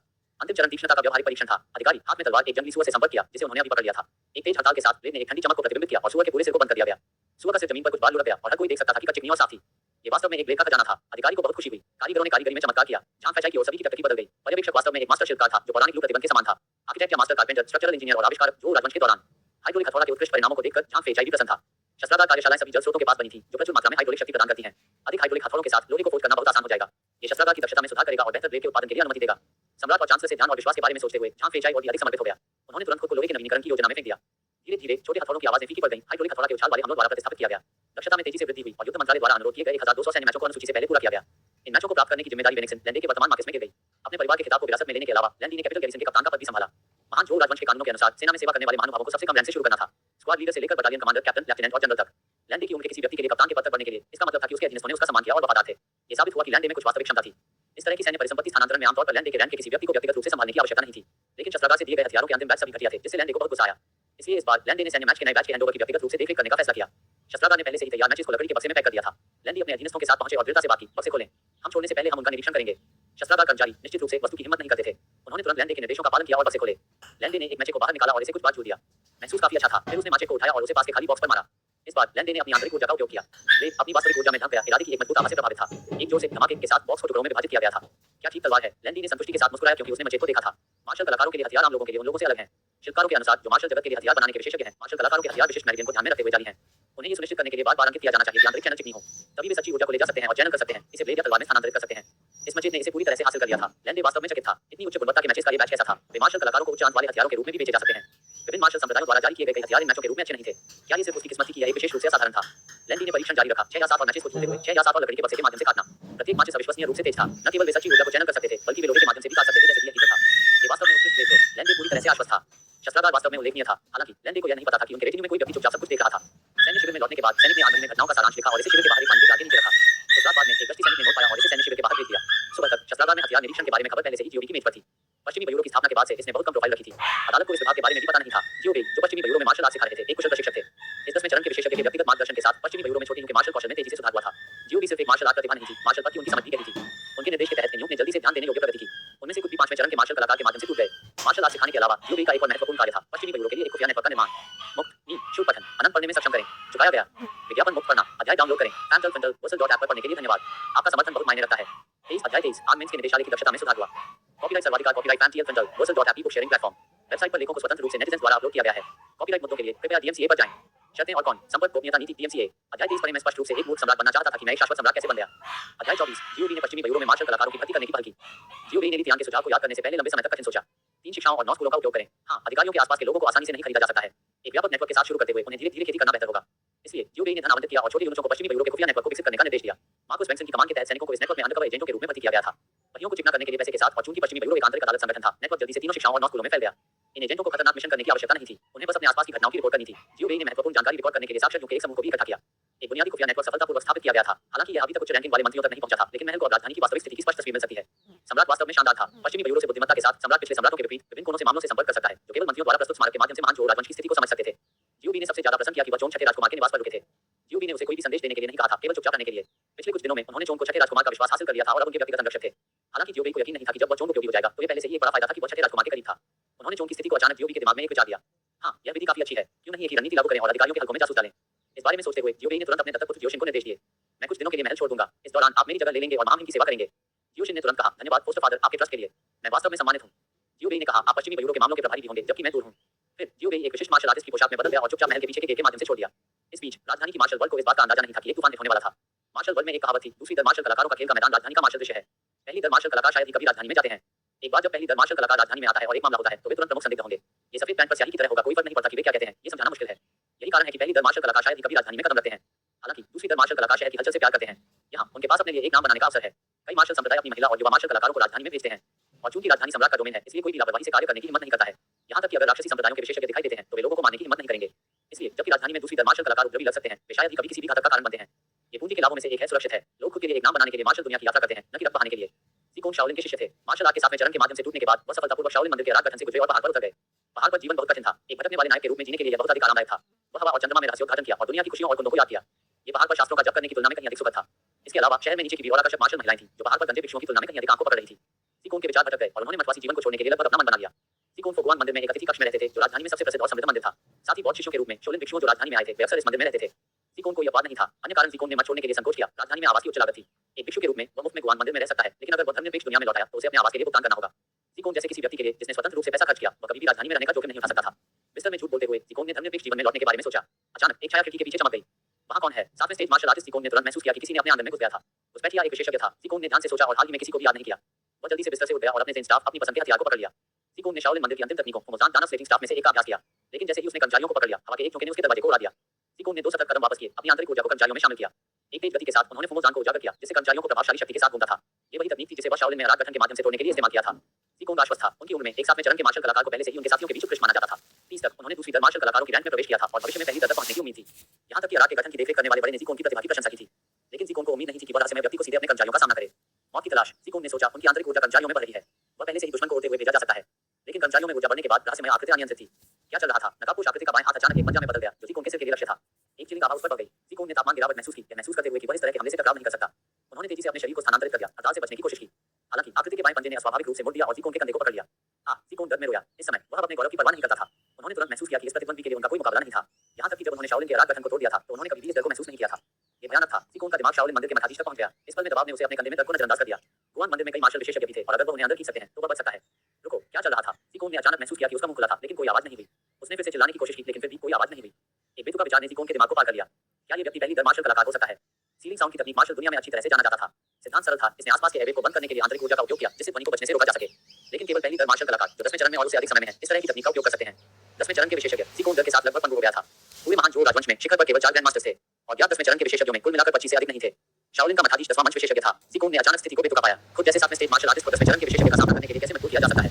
इसके लायक होने के लिए उसने क्या किया था? ज़ीकोन आत्मसमर्पण करना चाहता था, लेकिन रहस्यमय आकृति ने जल्दी से अपने इक्विपमेंट्स को सील कर दिया। फिर इस आंकड़े ने एक चौकोर काली ताबीज निकाला और तेजी से इसे ज़ीकोन के शरीर में दबाया। बाद में रहस्यमय आकृति ने ज़ीकोन के इक्विपमेंट्स को जारी किया और कहा, आपको एक जीवन और मृत्यु ताबीज के साथ ब्रांडेड किया गया है। जीवन और मृत्यु ताबीज क्या था? जिस तरह ज़ीकोन पूछने वाला था, उसे अचानक ऐसा लगा जैसे अनगिनत चीज़ें उसकी त्वचा के नीचे रेंग रही थी। यह देख हड्डी चिलिंग दर्द ने पीड़ा में ज़ीकोन लाइट बना दिया। वह अपने शरीर पर सख्त खरोंच कर दिया, लेकिन ये सब व्यर्थ था। मुक्त नी शुभ पठन अनंत पढ़ने में सक्षम करें। झुकाया गया विज्ञापन मुक्त पढ़ना अध्याय डाउनलोड करें। Fandel ऐप पर पढ़ने के लिए धन्यवाद। आपका समर्थन बहुत मायने रखता है। 24 अध्याय 24 यूएई ने पश्चिमी मयूरों में मार्शल कलाकारों की भर्ती करने की पहल की। कॉपीराइट सर्वाधिकार copyright Fandel book sharing platform. Website पर लेखों को स्वतंत्र रूप से नेटिजन्स द्वारा अपलोड किया गया है। कॉपीराइट मुद्दों के लिए कृपया DMCA पर जाएं। शर्तें और कौन संपर्क गोपनीयता नीति DMCA। अध्याय 24 पर मैं स्पष्ट रूप से एक मूर्ख सम्राट बनना चाहता था कि मैं एक शाश्वत सम्राट कैसे बन गया। अध्याय 25 राष्ट्रीय भाग्य अभी भी बर्बाद हो गया है। उस समय ज़ीकोन समझ गया कि क्या हो रहा है। क्या ये व्यक्ति दानव संप्रदाय से था? लेकिन दानव संप्रदाय के 10वें चरण के विशेषज्ञों के बीच, चाहे वह चीज़ हो या लीगुआ को, वे सभी निर्दयी हत्यारे थे। अगर वह उनका सामना करता तो अस्तित्व असंभव होता। ये शक्तिशाली व्यक्ति कौन था? रहस्यमय व्यक्ति जाहिर है जियोबेई ने चोन से यह विचार प्राप्त किया था। चूंकि वह मंत्रियों के पास जासूसों को रोपण करना चाहता था, इसलिए किसी को सीधे क्यों नहीं भेजा। इस प्रकार जियोबेई ने एक योजना तैयार की। वह मार्शल दुनिया के प्रसिद्ध युवा नायकों के साथ शुरू होगा। एक मामूली प्रतिष्ठा और एक साफ पृष्ठभूमि के साथ ज़ीकोन जैसे किसी व्यक्ति का स्वागत किया जाएगा, अगर वह एक मंत्री के लिए एक अंगरक्षक के रूप में सेवा करने के लिए सहमत हो जाता है। नागरिक अधिकारी, जिनमें से अधिकांश मार्शल आर्ट को नहीं जानते थे, अभी भी किसी को अपने पारिवारिक संपदा की रक्षा के लिए चाहिए था। जबकि राजधानी आमतौर पर सही आर्मी ग्रुप के संरक्षण में सुरक्षित थी, फिर भी मायावी चोर थे जो अमीर परिवारों के लिए परेशानी पैदा करते थे। यदि चोरों ने केवल कीमती सामान चुराया तो यह एक बात थी, लेकिन अगर यह एक खून चोर था तो घर में महिलाओं की प्रतिष्ठा बर्बाद हो जाएगी। बड़े परिवारों में अक्सर बचपन से ही प्रशिक्षित होते थे और सैन्य परिवारों के पास पीढ़ियों से मार्शल कौशल था। हालांकि नागरिक अधिकारियों को अपने संपदा की रक्षा के लिए बाकी लोगों को काम पर रखना पड़ा। ज़ीकोन एक प्रतिष्ठित मार्शल परिवार से होने और सभ्य कौशल होने के कारण वास्तव में कई प्रकार के बॉडीगार्ड का प्रकार था जो कई अधिकारी चाहते थे। हालांकि इन युवा नायकों में अक्सर बुलंद आदर्श थे और मार्शल जगत में उत्साह मांगा। वे आमतौर पर केवल ज्ञान की कठोर वास्तविकताओं का एहसास करते थे। ये पहली बार अनुभव करने के बाद जिस बिंदु पर वे एक घर की रक्षा के लिए एक मास्टर की तलाश कर सकते हैं। लेकिन ये मार्शल विशेषज्ञ साधारण गार्ड नहीं थे। वे अधिकारियों द्वारा काम पर रखे गए अतिथि विशेषज्ञ थे, नियमित नौकरों की तुलना में अधिक स्थिति के साथ। इंपीरियल कोर्ट ने आमतौर पर मार्शल जगत की ओर एक नर्म दृष्टिकोण लिया। यहाँ तक कि अगर किसी ने गलती की तब तक जब तक वे अदालत की सेवा करने के लिए तैयार थे, तब तक वे अक्सर उदारतापूर्वक निपटाए जाते। जियोबेई ने ज़ीकोन को देखा और कहा, कल आप न्याय मंत्री के निवास पर जाएंगे। ज़ीकोन ने भ्रम में चिल्लाया, मैंने कुछ भी गलत नहीं किया है। मुझे सजा मंत्रालय में क्यों जाना चाहिए? जियोबेई ने जीवन और मृत्यु ताबीज को फिर से सक्रिय कर दिया और ज़ीकोन तुरंत एक असहनीय खुजली सनसनी से अभिभूत हो गया। जब जियोबेई रुक गए तो ज़ीकोन ने आखिरकार शांत हो गया। जियोबेई ने कहा, आप सजा का सामना करने के लिए वहां नहीं जा रहे हैं। लॉर्ड जोल के निवास पर अतिथि विशेषज्ञ बीमार हैं और पिछले महीने इस्तीफा दे दिया है। उनके घर में एक अतिथि विशेषज्ञ के लिए एक उद्घाटन है। आप 7वें चरण के मार्शल कलाकार हैं, इसलिए वे आपको स्वीकार करेंगे। ज़ीकोन को लगा कि उसकी पीठ नीचे एक ठंडा है। उन्हें एक उच्च रैंकिंग मंत्री के लिए काम करने के लिए भेजा जा रहा था। ये व्यक्ति दानव संप्रदाय से नहीं लगता था। क्या ये किसी तरह का भयानक संगठन हो सकता है? ज़ीकोन ने गहराई से पछतावा किया, ये सोचकर कि वह इस तरह के भयानक मामले में कैसे पकड़ा गया था। मंत्रियों पर जासूसी, यदि इन मंत्रियों को पता चला तो वे निश्चित रूप से सम्राट की निंदा करेंगे। इसीलिए जियोबेई ने कभी अपनी पहचान का खुलासा नहीं किया। इसके बजाय उन्होंने कहा, ये सोचो, यदि आप मना कर देते हैं तो आपको खुजली से मौत के लिए यातना दी जाएगी। मत सोचो कि कोई भी आपको बचा सकता है। मैंने इस क्षेत्र को सील कर दिया है। ज़ीकोन ने निराशा की एक लहर महसूस की। यह ऐसा था जैसे मृत्यु के 2 रास्ते उसके सामने रखे गए थे। एक रास्ता तत्काल मृत्यु थी, दूसरा किसी भी क्षण अनिश्चित मृत्यु। ज़ीकोन को धमकी देने के बाद जियोबेई ने कहा, मैं आपको किसी भी खतरनाक कार्यों को करने के लिए नहीं भेज रहा हूं। मुझे बस आपको भगवान जोर के शब्दों और कार्यों पर नजर रखने की आवश्यकता है और निरीक्षण करें कि वह किसके साथ जुड़ता है। ज़ीकोन की पीठ में चिल मजबूत हो गया। एक मंत्री पर जासूसी, ये किस तरह का संगठन था? यहाँ तक कि दानव संप्रदाय ऐसा नहीं करेगा, क्या वे करेंगे? यह ऐसा था जैसे वे खुद को शाही अदालत के दुश्मन घोषित कर रहे थे। ये व्यक्ति कौन था? ज़ीकोन इसका पता नहीं लगा सका। वह डर से भर गया था। इस संगठन को गहराई से फंसना चाहिए। जितना अधिक वह जानता था, उसकी मृत्यु उतनी ही जल्दी आ सकती है। अंत में ज़ीकोन ने कहा, रुक जाओ, मैं सहमत हूं। जियोबेई ने संतुष्टि में सिर हिलाया और जारी रखा, चिंता मत करो, हम आपको कुछ भी नहीं के लिए काम करने के लिए नहीं कहेंगे। भगवान जोल बहुत उदार हैं। आपका वेतन छोटा नहीं होगा। आपके वेतन के अलावा हम आपको मासिक भत्ता भी प्रदान करेंगे। आपको केवल एक कागज के टुकड़े पर किसी भी उपयोगी जानकारी को लिखने की जरूरत है और इसे लॉर्ड जोल के निवास पर नकली पर्वत के पीछे छोड़ दें। हमारे लोग इसे इकट्ठा करने आएंगे। ज़ीकोन ने थोड़ा आश्वस्त महसूस किया, जब तक उसे केवल संदेश पास करना पड़ा। उस क्षण जियोबेई ने नीतियान के बारे में सोचा। सम्राट हमेशा से ही दयालु और थोपा हुआ था और जियोबेई एक करीबी के रूप में सम्राट से सीखना था। जियोबेई ने कहा, जब से आप संगठन में शामिल हुए हैं, हम आपके साथ खराब व्यवहार नहीं करेंगे। उसने चांदी की एक थैली निकाली। यह अगले 6 महीनों के लिए आपका वेतन है। यदि आप बहुमूल्य जानकारी लाते हैं तो आपको एक अतिरिक्त इनाम मिलेगा। ज़ीकोन की आंखें उज्ज्वल हो गईं। शाओलिन मंदिर के भिक्षु कठिन जीवन जीते थे। भले ही मंदिर में बड़ी संख्या में भिक्षु संचालित क्षेत्र थे, लेकिन शाओलिन एक बड़ा संप्रदाय था जिसमें कई शिष्यों के साथ था। वे क्षेत्र संभवतः मंदिर में सभी को नहीं खिला सकते थे। हर नए मठाधीश को पैसे जुटाने के तरीकों के बारे में सोचना पड़ा। यही कारण है कि शाओलिन के कई शिष्य थे। वास्तव में इनमें से कई शिष्य अमीर परिवार थे जिन्होंने शामिल होने के लिए भुगतान किया था। जब तक उनके पास कोई बुरी प्रतिष्ठा नहीं थी, शाओलिन उन्हें शिष्य के रूप में स्वीकार करेंगे। एक उदार दान किसी को शाओलिन के बाकी संप्रदाय की मार्शल आर्ट का अध्ययन करने का अवसर प्रदान कर सकता है। यदि इनमें से कोई भी शिष्यों को मार्शल जगत में प्रसिद्धि मिली तो वे शाओलिन में अध्ययन करने के लिए अधिक दोस्तों और परिवार को लाएंगे। शिष्यों को स्वीकार करने के लिए धन्यवाद। शाओलिन मंदिर में सभी को खिला सकते थे, लेकिन फिर भी एक युवा शिष्य के रूप में जिकोन अपने पेट को भरने के लिए मुश्किल से प्रबंधन कर सकता था। जब वह राजधानी में आया और उसने अपने वैभव को देखा तो वह मंदिर में जीवन में नहीं लौटना चाहता था। हालांकि जिकोन के पास बहुत कम पैसे थे। युवा और आवेगी, उन्होंने एक अतिथि विशेषज्ञ बनने से इनकार कर दिया और इसके बजाय बहुत प्रकाश मंदिर में आश्रय लिया। अब रहस्यमय व्यक्ति द्वारा नियंत्रित किया जा रहा है और न्याय मंत्री के घर में घुसपैठ करने के लिए भेजा गया है। वह न केवल रोज उसे वेतन प्राप्त करेगा बल्कि अतिरिक्त पुरस्कार भी प्राप्त करेगा। जिकोन ने अचानक सोचा कि यह सब के बाद इतना बुरा नहीं हो सकता है। जल्द ही विभिन्न संप्रदायों के कुछ अन्य युवा नायक मंत्रियों के अतिथि विशेषज्ञों के रैंक में शामिल हो गए। इस खबर के कारण राजधानी के मार्शल सर्कल में एक छोटी सी हलचल हुई, लेकिन यह अन्य रिपोर्टों द्वारा जल्दी से ओवरशेड किया गया। पश्चिमी मयूरों ने आखिरकार शाही मंत्रियों के आवासों में जासूसों को लगाया था और नवंबर के अंत के साथ विद्यान एक बार फिर एक मासिक मूल्यांकन का सामना कर रहा था। इस महीने के लिए राष्ट्रीय भाग्य का आकलन, पश्चिमी मयूरों की स्थापना, शाही पारिवारिक शक्ति का दुरुपयोग, राजस्व मंत्रालय में राजकोषीय कमी, वाणिज्यिक करों का संग्रह और बेईमान की सीमा के माध्यम से विदेशी व्यापार -11,000 अंक, राजकोषीय कमी और सीमा सुरक्षा मुद्दों का संकल्प जो 4,000 अंक। महीने की शुरुआत में राष्ट्रीय भाग्य अंक 108,000 अंक, महीने के अंत में राष्ट्रीय भाग्य अंक 101,000 अंक। इनाम पावर मैप का विनाश स्वचालित रूप से दूसरे चरण में परिष्कृत। अतिरिक्त इनाम सोने के 1,000 टेल्स। निपटान पुरस्कारों को देखकर विद्यान ने संघर्ष किया।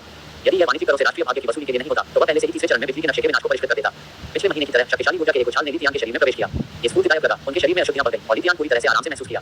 फिर उसके शरीर के भीतर विनाश का बल और भी मजबूत हो गया, सत्ता में दोगुना हो गया। इसके अलावा लिथियान ने धीरे से अपनी उंगली उठाई। पूरे कमरे की रोशनी उसकी उंगली की नोक पर इकट्ठा होने लगती थी। मुक्त नी शुभ पठन अनंत पढ़ने में सक्षम करें। चुकाया गया विज्ञापन मुक्त पढ़ना अध्याय डाउनलोड करें। www.wosl.app पर पढ़ने के लिए धन्यवाद। आपका समर्थन बहुत मायने रखता है। 25 अध्याय 25 राष्ट्रीय भाग्य अभी भी बर्बाद हो गया है। कॉपीराइट सर्वाधिकार copyright wosl.app book sharing platform. Website पर लेखों को स्वतंत्र रूप से नेटिजन्स द्वारा अपलोड किया गया है। कॉपीराइट मुद्दों के लिए कृपया DMCA पर जाएं। शर्तें और कौन संपर्क गोपनीयता नीति DMCA। अध्याय 25 पर मैं स्पष्ट रूप से एक मूर्ख सम्राट बनना चाहता था कि नए शाश्वत सम्राट कैसे बन गया। अध्याय 26 अदालत में बहुत कम विश्वासघाती अधिकारी हैं। उन्होंने हल्के से इशारा किया और प्रकाश की एक शानदार किरण ने अपनी उंगलियों से बाहर गोली मार दी। उसकी उंगली की तेज हवा खिड़की के बाहर नकली पहाड़ से होकर गुजरी। कुछ भी टूटने की आवाज नहीं थी, लेकिन नकली पहाड़ के पत्थरों को छेदा गया था। एक ब्लैक होल को पीछे छोड़ दिया। रॉकरी यह अविश्वसनीय था। कोई आश्चर्य नहीं कि यह एक ऐसी तकनीक थी जिसने मार्शल आर्ट के दायरे को पार कर लिया था। सूर्य की उंगली एक चाल थी जो लिथियान को पावरनाथ के विनाश के दूसरे चरण में महारत हासिल करने के बाद विकसित हुई थी। इसकी शक्ति वास्तव में प्रभावशाली थी। लिथियान ने संतुष्टि में सिर हिलाया। उसने फिर तान दियोरेन को फिर से शाप दिया। यदि यह उनके ससुर के बैकस्टेपिंग के लिए नहीं था तो लिथियान पहले से ही तीसरे चरण में पहुंच गया होगा। लिथियान बिस्तर से उतरकर एक नोटबुक की ओर चला गया। उन्होंने नोटबुक पर लिखे गए नामों को देखा और गहराई से सोचना शुरू कर दिया। और इस महीने मूर्ख सम्राट उपलब्धि को ट्रिगर करने में विफल रहे थे। ऐसा लगता था कि राष्ट्रीय भाग्य को बर्बाद करने के लिए भ्रष्ट अधिकारियों के प्रचार का उपयोग करने का विचार अधिक से अधिक मुश्किल हो रहा था। हालांकि राष्ट्रीय मामलों की प्रणाली सहायक थी। उनके दो फैसलों ने ग्रेट जो के राष्ट्रीय भाग्य को सफलतापूर्वक नुकसान पहुंचाया था। उसके सामने नोटबुक ने कई नाम प्रदर्शित किए। तान सियाओरिन, जियोबी, झांग फेचाई, जियारेनी और छठे बुद्धिमान राजकुमार। एक भ्रष्ट अधिकारी लिथियान पर भरोसा करने का इरादा था। राष्ट्रीय भाग्य बर्बाद हो जाएगा उनके कार्यों के आधार पर। अदालत में अभी भी बहुत कम भ्रष्ट अधिकारी थे। इतने कम नाम क्यों थे? आप विद्वानों में महत्वाकांक्षा की कमी है। नहीं रुको, लिथियान अचानक एक विचार था। उसे केवल सिविल अधिकारियों का चयन क्यों करना चाहिए? सैन्य अधिकारियों को भी खेती करने की आवश्यकता है। उनके विचार अचानक खुल गए। बेशक यह एक दोहरी दृष्टिकोण होना था, दोनों नागरिक और सैन्य, लेकिन उसे किसे बढ़ावा देना चाहिए? एक भ्रष्ट अधिकारी होने की क्षमता किसके पास थी? लिथियान ने लंबे समय तक सोचा। वह सैन्य अधिकारियों के बारे में ज्यादा नहीं जानता था। उन्होंने कहा, जियोबी, आपका सेवक यहाँ है। जियोबी एक पल में दिखाई दिए। हाल ही में जियोबी रहस्यमय तरीके से गायब और फिर से प्रकट हो रहे थे। लेकिन जब भी लिथियान को उसकी जरूरत थी, वह हमेशा कहीं से भी बाहर दिखाई देता था। क्या इस आदमी ने किसी तरह की गुप्त तकनीकी खेती की थी? लिथियान ने पूछा। जियोबी, पश्चिमी मयूरों के लिए तैयारी कैसे है? जियोबी ने मूल रूप से यह रिपोर्ट करने की योजना बनाई थी कि कैसे उन्होंने मार्शल जगत के लोगों को नियंत्रित करने के लिए जीवन और मृत्यु तावीज का इस्तेमाल किया था, जिससे उन्हें जासूसों के रूप में शाही मंत्रियों के परिवारों में घुसपैठ करने की धमकी दी गई थी। लेकिन वह वापस आयोजित किया। उन्होंने अभी तक कोई विश्वसनीय जानकारी एकत्र नहीं की थी, इसलिए वह इसे मामले को कैसे रिपोर्ट कर सकते थे? यदि वह कुछ भी हासिल करने में विफल रहा तो क्या यह सम्राट को निराश नहीं करेगा? इसलिए जियोबी ने अपना दृष्टिकोण बदल दिया और कहा, आपकी महिमा पश्चिमी मयूरों अभी शुरू हुआ है। हमने केवल बाजारों में कुछ जनशक्ति खरीदी है और राजधानी में होने वाली घटनाओं के बारे में कुछ जानकारी एकत्र की है। इसने लिथियान की रुचि को पकड़ा। तो मुझे बताओ, महान परिवारों के बीच जिनकी खराब प्रतिष्ठा है। जियोबी के दिल ने एक धड़कन को छोड़ दिया। यह अच्छा नहीं था। हम उसका परीक्षण कर रहे थे। इस तरह के एक बुद्धिमान सम्राट को पहले से ही सब कुछ जानना चाहिए। वह मुझसे फिर पूछ रहा है। वह मेरा परीक्षण कर रहा होगा। जियोबी ने घबराहट में सोचा। लेकिन क्या वह भी कह सकता है? जियोबी को रोने की तरह लगा, लेकिन कोई आंसू नहीं था। पिछली बार जब उन्होंने एक भ्रष्ट अधिकारी का उल्लेख किया था तो उन्होंने पहले ही महारानी को पूरी तरह से नाराज कर दिया था। इस बार अगर उसने उस नाम को कहा तो उसके पास इंपीरियल कॉन्सुबाइन लैंड की अदालत में जगह नहीं होगी। वह क्या करे? उन्होंने इंपीरियल हरम में दो सबसे शक्तिशाली महिलाओं को नाराज कर दिया था। अब वह कैसे जीवित रहने वाला था? इंतजार। लिथियान की आंखों में नजर देखकर जियोबी अचानक समझ गए। वह सम्राट का सेवक था, इसलिए उसे महारानी और इंपीरियल कॉन्सुबाइन लैंड के साथ क्यों करना चाहिए? जियोबी के पास एक एपिफेनी थी। सम्राट संकेत दे रहा था कि इस महल में उसे केवल महान के प्रति वफादार होना चाहिए। केवल सम्राट भरोसे। जियोबी को अचानक स्पष्टता महसूस हुई। पश्चिमी मयूरों की शक्ति कुछ ऐसा नहीं था जो एक साधारण विश्वसनीय यूनिट की तुलना कर सकता था। उसे आंतरिक अदालत में किसी के साथ एहसान करने की आवश्यकता नहीं थी, नहीं वह कर सकता था। यहाँ तक कि महारानी और इंपीरियल कॉन्सुबाइन लैंड जैसे शक्तिशाली आंकड़ों के साथ जियोबी बहुत करीब नहीं पहुंच सके। सम्राट उसे सबक दे रहा था। सम्राट की राजनीतिक ज्ञान वास्तव में गहरा था। जियोबी एक ठंडे पसीने में टूट गया। यह एक जीवन या मृत्यु का प्रश्न था, लेकिन शुक्र है कि उन्होंने महान के विचारों का अनुमान लगाया था। विस्मय की भावना एक बात के लिए एक नौकर की तरह जियोबी पर बोया गया। दरअसल पूरे इतिहास में सम्राट के निकटतम में नेक्सस से निपटने के लिए सबसे मुश्किल थे। जियोबी ने घुटने टेक दिए और लिथियान से कहा, राजधानी में अफवाहों का कहना है कि वेनिक्सन लैंड का मार्क्विस अभिमानी और जंगली है, जो कि कुलीनता के बीच सबसे खराब प्रतिष्ठा के साथ है। लैंड क्या वह इंपीरियल कॉन्सुबाइन लैंड का भाई नहीं है? मेरा साला तो भ्रष्ट अधिकारी मेरे बगल में सही है। इंपीरियल कॉन्सुबाइन लैंड आपको मेरे लिए ऐसा आश्चर्य है। लिथियान बहुत खुश था। दिसंबर तक राजधानी गर्मी के लिए आग की आवश्यकता के लिए पर्याप्त ठंडी हो गई थी। पूरी राजधानी को चारकोल के धुएं से धुंध में ढक दिया गया था। बेशक पैलेस ने स्मोकलेस गोल्डन रेशम चारकोल का इस्तेमाल किया। पैलेस के विभिन्न हॉल ने भी कमरों को गर्म करने के लिए चारकोल का उपयोग करना शुरू कर दिया। स्मारक खत्म करने के बाद तान हंसियों ने सभी पैलेस हॉल में लकड़ी का कोयला वितरित किया। उसकी गरीब आग वाली कलाई को रगड़ते हुए तान हंसू खड़ा था। सम्राट हाल ही में अधिक से अधिक अनुचित हो गया था। अतीत में उसने केवल उसे स्मारक के महत्वपूर्ण हिस्सों को उजागर करने के लिए कहा। अब लिथियान ने उस पर स्मारक की समीक्षा करने का काम पूरी तरह से स्थानांतरित कर दिया था। तान हंसियों ने महसूस किया कि सम्राट ने उस पर भरोसा किया, लेकिन बढ़ते कार्यभार उसे मानसिक और शारीरिक रूप से सुखा रहे थे। मियावा तान हंसियों की व्यक्तिगत नौकरानी थी। मियाओ ने तुरंत जवाब दिया, आपकी महिमा। महाम कहाँ है? महाम अपने लेडीशिप इंपीरियल कॉन्सुबाइन लैंड के महल में है, चाय पी रहे हैं। HMPH तान हंसियों के कोल्ड की आवाज पर हॉल में सभी महल की नौकरानियों और यूनुस ने तुरंत घुटने टेक दिए। तुम क्यों घुटने टेक रहे हो? खड़े हो जाओ। उसके शब्दों को सुनकर महल की नौकरानियों और यूनुसों ने शकीली खड़ी हो गई। हाल के दिनों में महारानी का अधिकार मजबूत हो गया था। हालांकि वह अभी भी लिथियान का सामना करते समय अपनी कोमल और गरिमापूर्ण उपस्थिति को बनाए रखती है और कभी भी महल की नौकरानियों या यूनुस के साथ अपना आपा नहीं खोती है। लंबे समय तक मेमोरियल की समीक्षा रक्षा करने और राज्य के मामलों को संभालने में बिताए गए लंबे समय ने अपने आप को और भी अधिक कमांडिंग बना दिया था। इसके विपरीत विद्यान अधिक स्वीकार्य हो गया था। तांग हंस्यू ने अपने अंदर निराशा की इमारत की एक लहर महसूस की। उसने खुद को राज्य मामलों से निपटने के लिए हदी के लिए काम किया, जबकि सम्राट इंपीरियल कॉन्सुबाइन लैंड के महल में चाय का आनंद ले रहा था। हालांकि महारानी के रूप में वह ईर्ष्या के कोई संकेत नहीं दिखा सकती थी। अतीत में उसने ऐसी चीजों के बारे में परवाह नहीं की थी, लेकिन हाल में जब भी उसने सम्राट के बारे में सुना था कि वह इंपीरियल कॉन्सुबाइन लैंड के करीब है, तो उसे गुस्से का एक दर्द महसूस हुआ। तांग हंस्यू ने खुद को शांत करने के लिए एक गहरी सांस ली। आखिरकार सम्राट अंततः अपने कक्षों में लौट आएगा। पिछले कुछ दिनों से विद्यान हर रात महारानी के महल में रुके थे। महारानी के लिए सम्राट के विशेष एहसान की खबर अदालत के अंदर और बाहर दोनों में फैल गई थी। तांग हंस्यू की मां दोनों प्रसन्न और चिंतित थी। वह तांग हंस्यू को याद दिलाने के लिए महल में आई थी कि महारानी के रूप में उसे अपने पक्ष के कारण कभी भी अभिमानी नहीं होना चाहिए। अचानक तांग हंस्यू ने मती की एक लहर महसूस की और गड़गड़ाहट की। ब्याह उसकी व्यक्तिगत नौकरानी चौंका और जल्दी से बाहर बुलाया गया। आपकी महिमा क्या गलत है? क्या आप अस्वस्थ महसूस कर रहे हैं? जल्दी शाही चिकित्सक को बुलाओ। इस बीच विद्यान इंपीरियल कॉन्सुबाइन लैंड के महल में बैठी चाय पी रही थी। उन्होंने इंपीरियल कॉन्सुबाइन लैंड को देखा और लापरवाही से पूछा, मेरे प्यारे कॉन्सुबाइन, आपके भाई लैंडे का चरित्र कैसा है? इंपीरियल कॉन्सुबाइन लैंड का दिल टूट गया और वह चुपचाप आंखें भर गई। वह अपने भाई को अच्छी तरह से जानती थी। लैंडे हमेशा गर्व और महत्वाकांक्षी था, जो सेना में खुद के लिए एक नाम बनाना चाहता था, लेकिन उनके अहंकार ने उन्हें कई सहयोगियों को नाराज कर दिया था। वास्तव में पूरे नोबल सर्कल ने उसे खराब बात की। लैंडी ने अपनी गर्व स्वभाव के साथ खुद को दूसरों को समझाने से इनकार कर दिया, जिसने केवल अफवाहों को बढ़ा दी। धीरे धीरे वह एक बेकार बिगड़े अमीर बच्चे के रूप में पूरे राजधानी में जाना जाता है। इंपीरियल कॉन्सुबाइन लैंड महल में प्रवेश करने के बाद मार्किस के घर में किसी ने भी लैंडे में लगाम लगाने की हिम्मत नहीं की, जिससे उनकी प्रतिष्ठा और भी बदतर हो गई। लैंडे को अपने सहयोगियों द्वारा बाहर कर दिया गया था और गहराई से निराश था। मुक्त नी शुल्क पठन अनंत पढ़ने में सक्षम करें। चुकाया गया विज्ञापन मुक्त पढ़ना अध्याय डाउनलोड करें। ऐप पर पढ़ने के लिए धन्यवाद। आपका समर्थन बहुत मायने रखता है। 26 अध्याय 26 अदालत में बहुत कम विश्वासघाती अधिकारी हैं। कॉपीराइट सर्वाधिकार copyright book sharing platform. Website पर लेखों को स्वतंत्र रूप से नेटिजन्स द्वारा अपलोड किया गया है। कॉपीराइट मुद्दों के लिए कृपया DMCA पर जाएं। शर्तें और कौन संपर्क गोपनीयता नीति DMCA। अध्याय 26 पर मैं स्पष्ट रूप से एक मूर्ख सम्राट बनना चाहता था कि मैं एक शाश्वत सम्राट कैसे बन गया। अध्याय 27 मेरे प्यारे कॉन्सुबिन का कहना है कि बेनू नियंत्रित है, इसलिए उसे उद्योगी होना चाहिए। इंपीरियल कॉन्सुबाइन लैंड ने ये सब देखा था, लेकिन उसने कभी भी अपने भाई को विद्यान की सिफारिश नहीं की थी। वह जानती थी कि विद्यान एक बुद्धिमान शासक था और वह कभी भी अपने भाई को बढ़ावा नहीं देगी, क्योंकि वह एक पसंदीदा उपपत्ति थी। इसके अलावा लैंड की प्रतिष्ठा इतनी खराब थी कि भले ही विद्यान उसका उपयोग करना चाहती थी, ये निश्चित रूप से आलोचना को आमंत्रित करेगा। मेरे भाई ने क्या गलत किया है? इंपीरियल कॉन्सुबाइन लैंड ने थोड़ी देर के लिए विचार किया, लेकिन एक जवाब के साथ नहीं आ सका। अंत में उसने कहा, मेरा छोटा भाई नियंत्रित है और उपयोग के लिए फिट नहीं है। इंपीरियल कॉन्सुबाइन लैंड ने स्थिति को स्वीकार कर लिया था। हालांकि विद्यान ने हाल ही में सुबह की इंपीरियल बैठकों का आयोजन नहीं किया था, लेकिन उनकी शक्ति लगातार बढ़ रही थी। उसके अनियंत्रित भाई लैंडी ने हमेशा अपने बहनोई के बारे में बहुत बात की। जब भी वह महल में प्रवेश करता था, उसे बहुत प्रशंसा करता था। तांग शियाओलिन द्वारा लाई गई स्थिरता के साथ अदालत में स्थिति अंत में अशांति के वर्षों के बाद शांत हो गई थी। अदालत ने वास्तविक काम पर ध्यान केंद्रित करना शुरू कर दिया था, निरंतर विवादों से दूर जा रहा था। भले ही विद्यान ने ग्रैंड चांसलर को सत्ता दी थी, लेकिन सभी मंत्रियों ने अभी भी उनके लिए एक गहरा सम्मान और विस्मय का आयोजन किया था। सिंहासन के सामने पहली शाही बैठक के दौरान विद्यान ने अपनी प्रतिभा को पूरी तरह से दिखाया। देश को नियंत्रित करने के लिए उनके सूक्ष्म चरण दर चरण दृष्टिकोण ने ग्रैंड चांसलर तांग सियारिन को भी प्रभावित किया, जो भी महसूस करते थे। पूरी अदालत अब युवा सम्राट को कम नहीं आंकने का जोखिम नहीं उठा सकती थी। हालांकि वह सुबह की अदालत के सत्रों में नहीं रहे, लेकिन मंत्री अपने स्मारक को पहले से कहीं अधिक लगन से जमा कर रहे थे। स्मारक के लिए सम्राट की प्रतिक्रियाएं हमेशा बिंदु पर थी। कठिन मामलों का सामना करते समय वह परिपक्व सलाह प्रदान करेगा। इससे किसी के लिए भी सम्राट को बेवकूफ बनाना भी कठिन हो गया।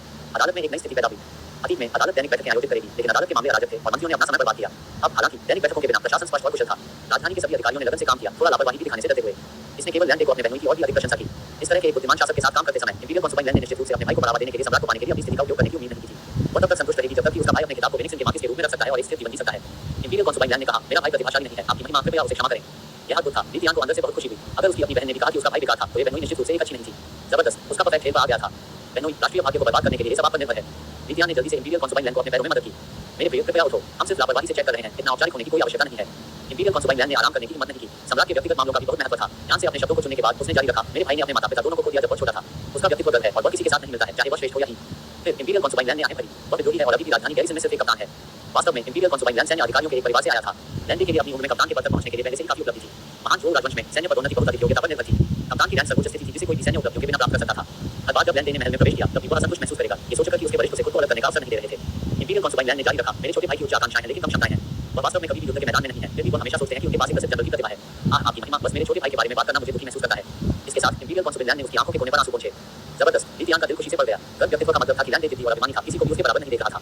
कम क्षमताओं के साथ उच्च आकांक्षाओं का मतलब था कि लैंडे पूरी तरह से विफलता थी, केवल खाली बात करने में सक्षम थी। ये सब एक बात की ओर इशारा करता था, लैंडे एक अभिमानी, अक्षम, बेकार मूर्ख था। उत्तम, ऐसा व्यक्ति राष्ट्रीय भाग्य को बर्बाद करने के लिए एक महान उम्मीदवार होगा। विद्यान अंदर बहुत संतुष्ट थे। मुझे इस बहनोई को बढ़ावा देना चाहिए और उपयोग करना चाहिए, लेकिन वह उसका उपयोग कहां कर सकता है? महान चोल राजवंश ने मुख्य रूप से उत्तरी क्षेत्र में अपनी सेना को उत्तरी वर्ग लोगों की रक्षा के लिए तैनात किया। क्या उसे पूर्वी को लैंडे भेजना चाहिए? विद्यान ने गुप्त रूप से अपना सिर हिलाया। यद्यपि वह अमरता प्राप्त करना चाहता था, लेकिन यहाँ के लोगों का जीवन अभी भी कीमती था। यदि उन्होंने लैंडे को बढ़ावा दिया तो यह औसत दर्जे की प्रतिभा और उन्होंने सैनिकों की मृत्यु का कारण बना, विद्यान को यह अनुमति देने के लिए पर्याप्त नहीं था। इसके अलावा अगर उत्तरी वर्ग लोगों ने आक्रमण किया तो ये लोगों के लिए पीड़ा लाएगा। विद्यान राष्ट्रीय भाग्य को बर्बाद करना चाह सकते हैं, लेकिन वह उसे नहीं थे। वह बस धीरे धीरे इसे बर्बाद करना चाहता था, बिना आम लोगों को बहुत अधिक पीड़ित। तो उसे इस बहनोई को कहां भेजना चाहिए? विद्यान ने लंबे समय तक सोचा। एक सैन्य दल पूर्वी लियाओ सवाल से बाहर था, लेकिन वह उसे बिना किसी लड़ाई के कहीं नहीं भेज सकता था। या लैंडे की बेकार प्रतिभाओं के पास चमकने के लिए कोई जगह नहीं होगी। उसे कहां जाना चाहिए? अचानक विद्यान में प्रेरणा और एक जगह के बारे में सोचा गया था। लुजो सीमा पर स्थित है, जो सीधे उत्तरी पर्वत क्षेत्र बेमन से सटे हैं। हालांकि लुजो के पास कई पहाड़ हैं जो प्राकृतिक बाधाओं के रूप में कार्य करते हैं। इस वजह से बेमन के मुख्य हमलों को कभी लुजो पर निर्देशित नहीं किया गया। कई बड़े पैमाने पर लड़ाइयों में लुजो केवल बेमन की सेनाओं से थोड़ा परेशान था, कभी भी एक बड़ी सेना द्वारा पूरी तरह से आक्रमण नहीं किया गया। यही कारण है कि लुजो बेमन के साथ व्यापार के लिए सबसे समृद्ध स्थान बन गया। लुजो और बेमन के बीच प्रेरणा बहुत मजबूत नहीं है और भूमि अभी तक चाय के जनक, जिसका अर्थ राजनीतिक भ्रष्टाचार से प्रभावित नहीं हुई है। अगर मैं अपने बहनोई को सैन्य गवर्नर के रूप में लुजो को भेजता हूं, तो वह कोई परेशानी नहीं कर पाएगा। ऐसे बेकार व्यक्ति का उपयोग करना निश्चित रूप से सेना को नाराज कर देगा और यह राष्ट्रीय भाग्य को बर्बाद कर देगा। मैं वास्तव में एक प्रतिभाशाली। विद्यान ने तुरंत कहा, मेरे प्रिय, मुझे अभी भी अपने बहनोई की क्षमताओं के लिए उच्च उम्मीदें हैं। इंपीरियल कॉन्सुबाइन लैंड ने उसे देखा, उलझन में। विद्यान ने जारी रखा, मैं उसे अधिक अनुभव प्राप्त करने की योजना बना रहा हूं। इंपीरियल कॉन्सुबाइन लैंड में छपी एक प्रतिभाशाली घोड़े को एक कुशल प्रशिक्षक की आवश्यकता होती है। लैंडे आपका भाई है, आपको उस पर भरोसा करना चाहिए। मेरे प्रिय, मैं लैंडे को सैन्य गवर्नर के रूप में लैंडे को भेजने की सोच रहा हूं। आप क्या सोचते हैं? इंपीरियल कॉन्सुबाइन लैंड दंग रह गया। एक सैन्य गवर्नर एक ऐसी स्थिति थी जो केवल कप्तान के रैंक वाले व्यक्ति को पकड़ सकता था। सैन्य गवर्नर उस क्षेत्र के सभी सैन्य मामलों की देखरेख करते हुए इस क्षेत्र में सर्वोच्च रैंकिंग वाले सैन्य अधिकारी थे। इंपीरियल कॉन्सुबाइन लैंड को उम्मीद नहीं थी कि लिथियान अपने भाई को एक महत्वपूर्ण पद प्रदान करेगा। ये कई अनुभवी जनरलों पर स्किप करने और उसे एक शक्तिशाली क्षेत्रीय व्यक्ति बनाने के बराबर था। महान से क्या महान अनुग्रह है। इंपीरियल कॉन्सुबाइन लैंड को अचानक एहसास हुआ कि लिथियान को अपने लोगों का पक्ष लेने की कोशिश करनी चाहिए। हालांकि वह ये भी समझती थी कि लिथियान ने अपने भाई के लापरवाह होने के बारे में अपनी चिंताओं को सुना होगा, इसलिए उसने अनुभव प्राप्त करने के लिए अपेक्षाकृत सुरक्षित जगह दूर जाने की व्यवस्था की थी। इंपीरियल कॉन्सुबाइन लैंड एक सैन्य परिवार से आया था। वह अपने पिता के साथ नक्शे और भौगोलिक ग्रंथों का अध्ययन कर रही थी। स्वाभाविक रूप से वह जानती थी कि लुथो सबसे सुरक्षित सीमांत क्षेत्र था। इसके अलावा लुथो समृद्ध था और राजधानी से दूर नहीं था। ये सब महान के सावधानीपूर्वक विचार का हिस्सा था। ये सोचकर इंपीरियल कॉन्सुबाइन लैंड ने एक आंसू बहाया। सम्राट ने वास्तव में उसकी देखभाल की। उसका दिल कृतज्ञता से भर गया। उसने लिथियान से कहा, मैं आपकी महान दया के लिए अपने भाई की ओर से आपकी महिमा का शुक्रिया अदा करता हूं। इसके साथ इंपीरियल कॉन्सुबाइन लैंड ने तुरंत खुद को लिथियान की बाहों में फेंक दिया। उसका स्वर नर्म हो गया और वह फुसफुसाया, मुझे अपनी महिमा की दयालुता को चुकाने दो। उसके साथ उसके नर्म लाल होठों ने लिथियान के गाल के खिलाफ दबाया। इंपीरियल कॉन्सुबाइन लैंड एक सैन्य परिवार में पैदा हुआ एक उग्र और भावुक व्यक्तित्व था। लिथियान इस समय हिलाया गया था। जैसे ही वे अपनी भावनाओं में फंस गए थे, योरी अचानक पड़ गए। बधाई हो, महान बच्चे के साथ है। मुफ्त शुभ पठन अनंत पढ़ने में सक्षम करें। चुकाया गया। विज्ञापन मुफ्त पढ़ना अध्याय डाउनलोड करें। Amazon.Wurzel.app पर पढ़ने के लिए धन्यवाद। आपका समर्थन बहुत मायने रखता है। 27 अध्याय 27 मेरे प्रिय कॉन्सुबिन का कहना है कि वेन्यू नियंत्रित है, इसलिए उसे उपयोगी होना चाहिए। कॉपीराइट सर्वाधिकार कॉपीराइट Wurzel.app ई बुक शेयरिंग प्लेटफॉर्म। वेबसाइट पर लेखों को स्वतंत्र रूप से नेटिजन्स द्वारा अपलोड किया गया है। कॉपीराइट मुद्दों के लिए कृपया DMCA पर जाएं। शर्तें और कौन संपर्क गोपनीयता नीति DMCA। अध्याय 27 पढ़ने में स्पष्ट रूप से एक मूर्ख सम्राट बनना चाहता था कि मैं एक शाश्वत सम्राट कैसे बन गया। अध्याय 28 द डच बेमन मर्चेंट जो के सभी सबसे अच्छे सामानों को घास के मैदानों में बेचता है। लिथियान ने जल्दी से महारानी के महल में जल्दबाजी की। इंपीरियल कॉन्सुबाइन लैंड ने उसके होंठ को काट दिया क्योंकि उसकी नीति नौकरानी ने संपर्क किया और फुसफुसाया, बधाई हो आपकी लेडीशिप। महान बच्चे के साथ है, मुझे क्या करना है? अब जब महान गर्भवती है तो महान अपने महल में नहीं रह पाएंगे। इंपीरियल कॉन्सुबाइन लैंड की आंखें चमकदार हो गई और उसके होंठों पर एक बेहोश मुस्कान दिखाई दी। महारानी के महल के अंदर शाही चिकित्सक ने लिथियान को बधाई दी। पल स्थिर था और मां और बच्चे दोनों स्वस्थ थे। इंपीरियल फिजिशियन को पुरस्कृत करने के बाद लिथियान ने यूनुस को निर्देश दिया कि वह महारानी दौड़े और महारानी के परिवार को अच्छी खबर भेजे। महल खुशी से भर गया था क्योंकि सिंहासन का पहला वारिस जल्दी पैदा होने वाला था। इस बीच संस्कार मंत्री जियारेनी संस्कार मंत्रालय में बेमन व्यापारियों के प्रतिनिधि प्राप्त कर रहे थे। सज्जनों, हमारे महान जो राजवंश एक शक्तिशाली और सम्मानित राष्ट्र है और हमने हमेशा दूसरों को जीतने के कारण पर भरोसा किया है, जियारेनी ने कहा। नीचे के बेमन व्यापारी डर में कांप गए। वे सभी महान जो कोर्ट के कानूनों को जानते थे। हथियारों और कवच की तस्वीर से मौत की सजा हो सकती है। 500 से अधिक बेमन व्यापारी जो पकड़े गए थे, सभी निष्पादन का सामना करने के लिए तैयार थे। हालांकि ये देखते हुए कि जिया कितना दयालु और कोमल मंत्री था, व्यापारियों ने आशा की एक झलक महसूस करने लगी। जियारेनी ने जारी रखा, महान परोपकारी है। हालांकि वो राष्ट्र युद्ध में है, व्यापारी और आम लोग निर्दोष हैं। हम आपके बेमन के विपरीत मूल्य शिष्टाचार और विनम्रता। इस पर कई व्यापारी प्रतिनिधियों ने तुरंत नीचे गिरा दिया और जियारेनी की चापलूसी शुरू कर दी। जियारेनी ने कहा, हालांकि तस्वीर महान जो राजवंश के कानूनों के खिलाफ है। महान बुद्धिमान है और उनका मानना है कि हालांकि हम युद्ध में हैं, दोनों देशों के बीच व्यापार अभी भी आवश्यक है। महान ने दया दिखाया है और हमें लुथो सीमा पर एक व्यापार बाजार स्थापित करने की अनुमति देने का फैसला किया है। भविष्य में आप बेमन व्यापारी सभी इस बाजार में व्यापार कर सकते हैं। बेमन व्यापारी सब थे, क्या ये सच हो सकता है? इस तरह का एक बाजार सच में बेमन व्यापारी एक स्थिर बाजार के लिए उत्सुक थे। जबकि तस्वीर अत्यधिक लाभदायक थी, ये भी बेहद जोखिम भरा था। व्यापार प्रक्रिया का हर कदम खतरे से भरा था। एक एकल गलती के परिणामस्वरूप पूर्ण नुकसान हो सकता है। यदि उनके पास व्यापार के लिए एक स्थिर बाजार हो सकता है तो ये व्यापारी इस विचार का पूरी तरह से समर्थन करेंगे। जियारेनी ने जारी रखा, हालांकि महान जो से कोई निश्चित सामान व्यापार के लिए अनुमति नहीं दी जाएगी। हथियार, कवच और अन्य ऐसी वस्तुओं को आपको नहीं बेचा जा सकता है। बेमन व्यापारियों को अवाक छोड़ दिया गया था। वे भी क्या व्यापार कर पाएंगे? जियारेनी ने अपने हाथों को ताली बजाई। दो लड़कों ने तुरंत आगे कदम बढ़ाया। कपड़े के एक शानदार कशीदाकारी टुकड़े को पकड़े हुए वे व्यापारियों के पास चले गए। ये हमारी दुल्हन कान से उच्च गुणवत्ता वाले रेशम है। हमारे सम्मान में उसकी शाही महिमा महारानी दौबे और महान महिमा दोनों इस कपड़े का उपयोग करते हैं। जियारेनी ने गर्व से कहा। बेमन व्यापारियों ने पहले कभी ऐसे उत्तम कपड़े नहीं देखे थे। जियारेनी ने जारी रखा, हमारे पास चाय, चीनी मिट्टी के बर्तन और महान जो से कई अन्य कीमती वस्तुएं हैं। विभिन्न लग्जरी सामानों को बाहर लाया गया और व्यापारियों की सांसें भारी हो गईं। यद्यपि बेमन को महान जो के रूप में उसी समय के आसपास स्थापित किया गया था, यह अभी काफी हद तक जनजातियों का एक परिसर था। आदिवासी प्रमुख बहुत अमीर थे। इन वर्षों में महान जो से ठीक सामानों की मांग घास के मैदानों में लगातार बढ़ी थी। व्यापारियों को लाभ से प्रेरित किया गया था। कवच और हथियार भारी और भारी थे, जिससे परिवहन महंगा हो गया। यदि ये आइटम इतने मूल्यवान नहीं थे तो व्यापारी उन्हें तस्वीर करने का जोखिम नहीं उठाते। लेकिन लग्जरी सामान बहुत अधिक आकर्षक थे। उत्तम चाय के बर्तन का एक सेट घास के मैदानों पर 100 से अधिक चांदी के लिए बेचा जा सकता है और यह एक गाड़ी में बहुत कम जगह लेगा। हालांकि लुथो के व्यापारियों को उच्च आंक वाले व्यापारी नहीं माना जाता था, इसलिए वे इस तरह की चीज से चीनी मिट्टी के बर्तन तक नहीं पहुंच सके। जियारेनी ने इन सामानों को प्रदर्शित किया, जिससे बेमन व्यापारियों ने इच्छा के साथ नमस्कार किया। जियारेनी के चेहरे पर एक संतुष्ट मुस्कान दिखाई दी। उन्होंने कहा, इन सामानों के अलावा हमारे पास की शराब भी उपलब्ध है। जैसे ही शब्दों ने उसका मुंह छोड़ा, एक क्लर्क ने तुरंत शराब का एक बड़ा बैरल निकाला। जब ढक्कन खोला गया तो शराब की समृद्ध सुगंध ने हवा भर दी। व्यापारियों ने बार निकल दिया। यह इतना अमीर और सुगंधित गंध आया। उत्तरी क्षेत्र कठोर और ठंडे थे और ये बेमन व्यापारी सभी भारी शराब पीने वाले थे। यह मजबूत शराब हमेशा महान जो की एक विशेषता रही थी। बेमन व्यापारियों द्वारा तस्वीर की गई मुख्य वस्तुओं में शराब भी शामिल थी। हालांकि शराब जो लुथो के व्यापारियों को अपने हाथों को प्राप्त कर सकती थी, वो कहीं चीज नहीं थी। वे केवल कुछ कम अल्कोहल चावल शराब प्राप्त करने का प्रबंधन कर सकते थे। उन्हें कभी उम्मीद नहीं थी कि संस्कार मंत्री इतने उत्साही होंगे और मजबूत शराब के लिए व्यापार खोलेंगे। बेमन व्यापारियों को बहुत खुशी हुई। वे संभावित रूप से इस शराब को घास के मैदानों में लाकर एक बड़ा लाभ कमा सकते हैं। उन्होंने कभी नहीं सोचा था कि महान जो इतना उदार होगा। जियारेनी ने मुस्कुराते हुए कहा, अंत में मेरे पास आप सभी से परिचित कराने के लिए एक और बात है। ये खजाना हमारे महान जो राजवंश में बड़प्पन की सबसे प्रिय दवा है। जियारेनी ने एक नाजुक एजेड बोतल निकाली। जैसे ही बेमन व्यापारियों ने बोतल देखी, वे अपनी आंखें बंद नहीं कर सकते थे। सचमुच महान जो संसाधनों में विशाल और समृद्ध था। वे अपने द्वारा की गई हर चीज में बहुत सावधानीपूर्वक थे। जियारेनी ने जारी रखा, इस दवा को 5 स्टोन्स पाउडर कहा जाता है और इसका उल्लेख हमारे प्राचीन ग्रंथों में किया गया है। इस चमत्कारी दवा को लेने से शरीर को मजबूत होता है। इसका सेवन करने के बाद किसी का पूरा शरीर गर्म महसूस करता है और यह ठंड का विरोध कर सकता है। सबसे महत्वपूर्ण बात यह है कि यह सबसे बड़ी खुशी लाता है जो एक व्यक्ति इस दुनिया में अनुभव कर सकता है। ये दवा भी उन वस्तुओं में से एक है जो हम बाजार में व्यापार करने की योजना बनाते हैं। क्या ये पर्याप्त ईमानदारी दिखाता है? बेमन व्यापारी एक दूसरे से फुसफुसाने लगे। नेताओं में से एक ने पूछा, मंत्री जी, आपके महान जो को किस तरह के सामान की आवश्यकता है? जियारेनी ने कहा और कहा, जिनसे फूड से मोती सेबल फर्स्ट और इसके अलावा हमें गुणों की जरूरत है।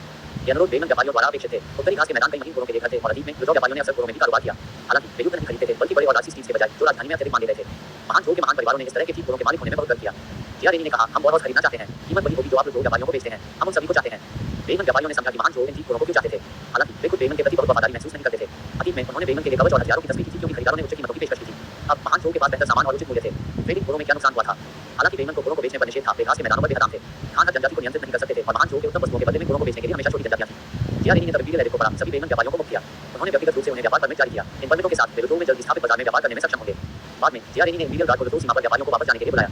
एक बार जब व्यापारियों को भेज दिया गया तो जियारेनी अपनी कुर्सी पर गिर गए, थक गए। उन्होंने आखिरकार पूरी अदालत के बलात्कार को पूरा करने का कार्य पूरा कर लिया। पिछले कुछ दिनों में जियारेनी की कठोर आलोचना की गई थी। कुछ मंत्रियों ने उन्हें अत्यधिक भावुक कहा, जबकि अन्य ने उन पर बेईमान के लिए जासूस होने का आरोप लगाया। शुभ पठन अनंत पढ़ने में सक्षम करें। चुकाया गया विज्ञापन मुक्त पढ़ना अध्याय डाउनलोड करें। Amtel पर पढ़ने के लिए धन्यवाद। आपका समर्थन बहुत मायने रखता है। 28 अध्याय 28 डच पेमेंट मर्चेंट ग्रासलैंड्स को जो कि सभी सबसे अच्छे सामान बेचता है। कॉपीराइट सर्वाधिकार copyright Amtel book sharing platform. Website पर लेखों को स्वतंत्र रूप से नेटिजन्स द्वारा अपलोड किया गया है। कॉपीराइट मुद्दों के लिए कृपया DMCA पर जाएं। शर्तें और कौन संपर्क गोपनीयता नीति DMCA। अध्याय 28 पढ़ने में स्पष्ट रूप से एक मूर्ख सम्राट बनना चाहता था कि मैं एक शाश्वत सम्राट कैसे बन गया। अध्याय 29 ये स्पष्ट रूप से विश्वासघाती मंत्रियों की सूची है। आपको लगता है कि यह वफादार मंत्रियों की सूची है। यहाँ तक कि आम लोगों ने भी गाने लिखते हुए उनका मजाक उड़ाया। सड़कों और गलियों में कहानीकारों को जब भी जियारेनी का उपहास किया जाता है तो जनता से चीज प्राप्त होते हैं। यहाँ तक कि जियारेनी के सेवक जब वे सब्जियां बेचने के लिए बाहर गए तो अक्सर लोगों द्वारा डांटा जाता था। लेकिन दबाव के बावजूद जियारेनी अपनी विरोधों में सीमा व्यापार योजना के माध्यम से आगे बढ़ने और स्थापित करने में कामयाब रहे थे। इस समय उन्होंने महसूस किया कि जैसे वह 20 साल की उम्र में है। इस बीच सम्राट विद्यान उच्च आत्माओं में थे। हालांकि महारानी गर्भवती थी, वह हमेशा अच्छे स्वास्थ्य में रही थी और सम्राट की पोषण ऊर्जा के साथ उसने जल्दी से अपनी ताकत हासिल कर ली और स्मारक की समीक्षा करते हुए अपने काम को फिर से शुरू किया। विद्यान को केवल सबसे महत्वपूर्ण स्मारक पढ़ने पर ध्यान केंद्रित करने की आवश्यकता थी। हाल के अधिकांश स्मारक संस्कार मंत्री जियारेनी के खिलाफ महाभियोग याचिकाएं थी। विद्यान ने जियोबेई को बुलाया और कहा, जियोबेई हाल ही में मंत्री जिया के बारे में जनता कैसे बोल रही है। जियोबेई ने तुरंत जवाब दिया, आपकी महिमा लॉर्ड जिया को राजधानी में सभी द्वारा कठोर आलोचना की गई है। ओह, वे क्या कह रहे हैं मुझे बताओ, विद्यान ने पूछा। जियोबेई ने जल्दी से बताया, आपकी महिमा लॉर्ड जिया को किताबी कीड़ा कह रहे हैं। कुछ लोग कहते हैं कि लॉर्ड जिया की दयालुता नकली है और वह केवल अपने लिए एक प्रतिष्ठा बनाना चाहता है। मैंने ये भी सुना है कि कई महान बेटों ने घोषणा की है कि अगर वे लॉर्ड जिया को देखते हैं तो वे उसे हरा देंगे। मैंने ये भी सुना कि लॉर्ड जिया के सेवकों ने अब बाजार में सब्जियां खरीदने की हिम्मत नहीं की है। ये सुनकर विद्यान हंसी में फूट गया। मंत्री जिया वास्तव में पीड़ित हैं। राष्ट्रीय भाग्य को बर्बाद करने के लिए मंत्री जिया वास्तव में बाहर जा रहे हैं। विद्यान ने तुरंत आदेश दिया, मंत्री जिया अदालत के एक महत्वपूर्ण मंत्री हैं, इसलिए हमें उनकी अच्छी तरह से रक्षा करनी चाहिए। इंपीरियल गार्ड के कुछ विश्वसनीय पुरुषों को चुनें और उन्हें मंत्री जिया और उनके परिवार की सुरक्षा सुनिश्चित करने के लिए उन्हें भेजें। इसके अलावा इंपीरियल किचन को हर दिन मंत्री जिया के निवास को सब्जियां भेजने के लिए कहें। अपने सेवकों को अब बाजार में न जाने दें। जियोबेई स्तब्ध था। उन्होंने उम्मीद नहीं की कि लॉर्ड जिया की स्थिति सम्राट के दिल में इतनी अधिक होगी। ऐसा लग रहा था कि लॉर्ड जिया सम्राट द्वारा गहराई से इष्ट था। इस तरह के महत्वपूर्ण मंत्री को विशेष ध्यान देने की आवश्यकता थी। जियोबेई ने चुपचाप इसका एक नोट बनाया, साथ ही लॉर्ड जिया के घर के लिए कुछ जासूसों की व्यवस्था करने की योजना बनाई। फिर विद्यान ने एक कलम ली और नोटबुक पर एक और नाम लिखा, जियारेनी। जियोबेई ने जल्दी से अपना सिर नीचे कर दिया। नोटबुक को लोगों के नाम के साथ कवर किया गया था जिन्हें सम्राट ने ध्यान में रखा था।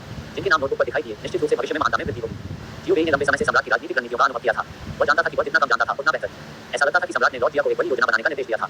जिन अधिकारियों ने लॉर्ड जिया को महाभियोग लगाया था वे संभवतः सम्राट की आंखों में एहसान को देंगे। जियोबेई चुपचाप राहत के साथ आ गया। जब सम्राट ने लॉर्ड जिया के बारे में पूछा था तो उन्होंने केवल सच कहा था कि लोग क्या कह रहे थे, बिना किसी नकारात्मक टिप्पणी को उल्लेख किए। सम्राट का दिल वास्तव में भविष्यवाणी करना मुश्किल था।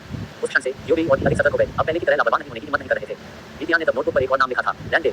इस समय एगुवे आर्मी कैंप में लैंडे एक युवा अधिकारी के साथ घूम रहा था। राइट गार्ड अधिकारी लियूफीच एक सैन्य अधिकारी और एक महान बेटा भी था। उन्होंने एक तलवार आयोजित की और कहा, लैंडी यह मत सोचो कि क्योंकि आपकी बहन वर्तमान इंपीरियल कॉन्सुबाइन की है मैं आपको लेने की हिम्मत नहीं करूंगा। अगर मैं आपके सुंदर चेहरे को काटता हूं तो रोना शुरू नहीं करता। आसपास के सैनिक जोर से हंसी में फट गए। लैंडी अपनी कीमती तलवार को पकड़े हुए लियूफीच में ठंड से देखा। वे दोनों महान बेटे थे लेकिन लियूफीच हमेशा खुद की तुलना लैंडे से कर रहे थे। इस बार लैंडे ने दावा किया कि लैंडे अपनी बहन की वजह से अपने पद पर पहुंच गया था। ये लैंडे के लिए आखिरी दिन का था। उसने अपनी तलवार खींची और लियूफीच के साथ द्वंद्व युद्ध करने के लिए तैयार था। लियूफीच ने तुरंत स्वीकार कर लिया और वे अपने द्वंद्व को शुरू करने के लिए शिविर के बाहर खुली जगह पर चले गए। लियूफीच ने एक कदम उठाया, अपनी आंतरिक ऊर्जा को चैनल किया और तेजी से लैंडे की छाती की ओर चाकू मारा। लैंडे भी एक कुशल सेनानी थे। बिना किसी हिचकिचाहट के उसने लियूफीच के हमले से मिलने के लिए अपनी तलवार को सिर ऑन किया। लियूफीच प्रसन्न था। उनके परिवार की फंगुआन तलवार तकनीक अपनी लंबी तलवार ऊर्जा के लिए प्रसिद्ध थी। वह पहले से ही एक छठा चरण विशेषज्ञ था जो एक दूसरे दर विशेषज्ञ होने से सिर्फ एक कदम दूर था। अपने साथियों के बीच लियूफीच को एक शीर्ष प्रतिभा माना जाता था। इसलिए उन्होंने साहूपूर्वक आंतरिक ऊर्जा में प्रतिस्पर्धा करने का इरादा रखते हुए लैंडे की तलवार से मिलने के लिए चुना। लैंडे में एक ही विचार था और दोनों ने सिर पर टकराया। आसपास के सैनिकों ने सभी गहरी सांस ली। इस तरह की आंतरिक ऊर्जा प्रतियोगिता सबसे खतरनाक थी। ये केवल एक परीक्षण था जिसके पास अधिक आंतरिक ऊर्जा थी और द्वंद्व केवल तभी समाप्त होगा जब एक पक्ष ने अपनी ऊर्जा को समाप्त कर दिया। आंतरिक ऊर्जा को समाप्त करना बेहद जोखिम भरा था। यदि प्रतिद्वंदी की आंतरिक ऊर्जा शरीर में प्रवेश करने के लिए होती तो ये छिपी हुई चोटों को छोड़ सकती है और किसी की मार्शल आर्ट वर्षों तक स्थिर हो जाएगी। इस प्रकार लियूफीच और लैंडे दोनों ही अपना जीवन लाइन पर रख रहे थे। जब वे आंतरिक ऊर्जा में प्रतिस्पर्धा करने लगे तो जो सैनिक चीयर कर रहे थे वे तुरंत चुप हो गए। शिविर में लड़ाई को मना किया गया था और इस तरह के खतरनाक युगल को सख्ती से प्रतिबंधित किया गया था। सभी ने उत्सुकता से लैंडे को देखा। लैंडे का सुंदर चेहरा अभिव्यक्ति रहित था। उसका ध्यान पूरी तरह से उसकी तलवार की नोक पर था। उसमें अपनी सभी आंतरिक ऊर्जा को चैनल कर रहा था। लियूफीच और भी अधिक खुश थे। क्या लैंडे मूल रूप से अपने जाल में सही नहीं चल रहा था? सच में लैंडे और लियूफीच के बीच कोई गहरी प्रेरणा नहीं थी। हालांकि हाल ही में डिप्टी कमांडर की एक स्थिति युग सेना में उपलब्ध हो गई थी। लैंडे और लियूफीच दोनों खाली स्थिति के लिए प्रतियोगी थे। इसलिए लियूफीच इस योजना के साथ आया था। अगर वह लैंडे को घायल कर सकता है तो लैंडे प्रतियोगिता से बाहर हो जाएगा। अपने जाल को सेट करने के बाद लियूफीच ने और भी अधिक प्रयास किया। लैंडे के साथ टकराव करने के लिए अपनी शक्तिशाली आंतरिक ऊर्जा को प्रसारित किया। लेकिन लगभग एक फुट की छड़ी की लंबाई के लिए जूझने के बाद दोनों में से किसी ने भी अपनी आंतरिक ऊर्जा को समाप्त नहीं किया था। फिर भी लैंडे की अभिव्यक्ति शांत और आराम से बनी रही। दूसरी ओर लियूफीच ने भारी पसीना शुरू कर दिया। यहाँ क्या हो रहा था? इस आदमी की आंतरिक ऊर्जा वास्तव में मेरी तुलना में अधिक ठोस थी। लियूफीच सब में और भय से भर गया था। लैंडी संभवतः सिर्फ एक 6 चरण मार्शल कलाकार नहीं हो सकता था। वह पहले से ही 7वें चरण के माध्यम से टूट गया था। उन्होंने दूसरी दर विशेषज्ञों की रैंक में प्रवेश किया था। लियूफीच ने अपने फैसले पर गहराई से पछतावा किया। अगर उन्हें पता था कि लैंडी की आंतरिक ऊर्जा इतनी गहरा थी तो उन्होंने कभी भी इस तरह से प्रतिस्पर्धा करने के लिए नहीं चुना होगा। अगर लैंडी की आंतरिक ऊर्जा ने उन्हें मारा तो अगले कुछ वर्षों में उनकी मार्शल आर्ट की प्रगति बर्बाद हो जाएगी। उस समय एक आकृति अचानक दिखाई दी। यह आंकड़ा बाहर पहुंच गया और अपने दोनों हाथों को पकड़ लिया। उन्हें अपने साथ कवर किया। सैन्य शिविर में निजी तौर पर लड़ रहे हैं। आप दोनों में काफी साहस है, आकृति ने कहा। फिगर को देखकर लियूफीच का दिल खुशी के साथ छलांग लगाता है। ये लियूफीच का बड़ा भाई लियूफेन था। लियूफेन युग सेना के कमांडर थे और इस तरह उन्होंने उन दोनों को पछाड़ दिया। लियूफेन ने लड़ाई को तोड़ने का नाटक किया लेकिन वास्तव में उन्होंने द्वंद्व युग में हस्तक्षेप करने के लिए 7वें चरण के मार्शल कलाकार के रूप में अपनी ताकत का इस्तेमाल किया। जब दो मार्शल कलाकार आंतरिक ऊर्जा के साथ प्रतिस्पर्धा कर रहे हैं तो प्रतियोगिता को अचानक तोड़ना संभव है। यदि प्रतियोगिता को अचानक रोक दिया जाता है तो आंतरिक ऊर्जा नियंत्रण से बाहर हो जाएगी जिससे मैरिडियन को नुकसान होगा। प्रतियोगिता को समाप्त करने के लिए दोनों पक्षों को धीरे-धीरे अपनी आंतरिक ऊर्जा को कम करना चाहिए और फिर धीरे-धीरे अलग होना चाहिए। लियूफेन ने एक हाथ से लियूफीच को पकड़ लिया और दूसरे के साथ लैंडे। हालांकि लियूफीच के लिए लियूफेन ने धीरे-धीरे अपनी आंतरिक ऊर्जा को कम कर दिया जिससे उनके दबाव से राहत मिली। लेकिन लैंडे के लिए लियूफेन ने वास्तव में अपनी आंतरिक ऊर्जा में वृद्धि की। ये लड़ाई को तोड़ने का प्रयास नहीं था। लियूफेन जानबूझकर हस्तक्षेप कर रहा था। लैंडे को लक्षित करने के लिए द्वंद्व को रोकने के बहाने का उपयोग करके लैंडे ने आखिरकार अपनी आंखों को उकसाया। उस क्षण अचानक नीले रंग में एक आकृति ने उड़ान भरी। इस आंकड़े ने लैंडे के हाथ को पकड़ लिया और तुरंत आंतरिक ऊर्जा का एक बड़ा उछाल लियूफेन के शरीर में डाला गया। शुभ पठन अनंत पढ़ने में सक्षम करें। चुकाया गया विज्ञापन मुक्त पढ़ना अध्याय डाउनलोड करें Samsung printer Vercel dot app पर पढ़ने के लिए धन्यवाद। आपका समर्थन बहुत मायने रखता है। 29 अध्याय 29 ये स्पष्ट रूप से विश्वासघाती मंत्रियों की सूची है। आपको लगता है कि यह वफादार मंत्रियों की सूची है। कॉपीराइट सर्वाधिकार copyright fancy printer Vercel dot app ई बुक शेयरिंग प्लेटफॉर्म वेबसाइट पर लेखों को स्वतंत्र रूप से नेटिजन द्वारा अपलोड किया गया है। कॉपीराइट मुद्दों के लिए कृपया डीएमसीए पर जाएं। शर्तें और कौन संपर्क गोपनीयता नीति डीएमसीए अध्याय 29 पर मैं स्पष्ट रूप से एक मूर्ख सम्राट बनना चाहता था कि मैं एक शाश्वत सम्राट कैसे बन गया। अध्याय 30 मार्कस लैंड मैं निश्चित रूप से इंपीरियल बहनों की उम्मीदों पर खरा उतरूंगा। न केवल लियू डिफेंड ने यह ऊर्जा प्राप्त की बल्कि यहाँ तक कि लियू टीच जिसका हाथ उसके भाई से जुड़ा था प्रभावित था। लियू डिफेंड और लियू टीच दोनों ने एक माउथफुल खून से बाहर निकाला और उसे कई मीटर की दूरी पर फेंक दिया गया। आसपास के दर्शक सभी स्तब्ध थे। लियू डिफेंड एक साथ में चरण के विशेषज्ञ थे। ये व्यक्ति नीले रंग में कौन था और वे कितने बोल्ड थे। डिप्टी कमांडर और यूके सेना के अधिकारी को घायल करने की हिम्मत कर रहे थे। लियू डिफेंड शाप देने वाला था लेकिन तब उसे एहसास हुआ कि उसके शरीर में होने वाली आंतरिक ऊर्जा उसके मैरिगन को नुकसान पहुंचाने लगी थी। वह जल्दी से क्रॉस लेग बैठ गया, अपनी आंखें बंद कर ली और उसके माध्यम से बहने वाली हिंसक आंतरिक ऊर्जा को शांत करना शुरू कर दिया। लियू टीच हल्के चोटों के साथ तुरंत चिल्लाया, आपकी हिम्मत कैसे हुई कि आप यूके सेना के डिप्टी कमांडर को नुकसान पहुंचाते हैं।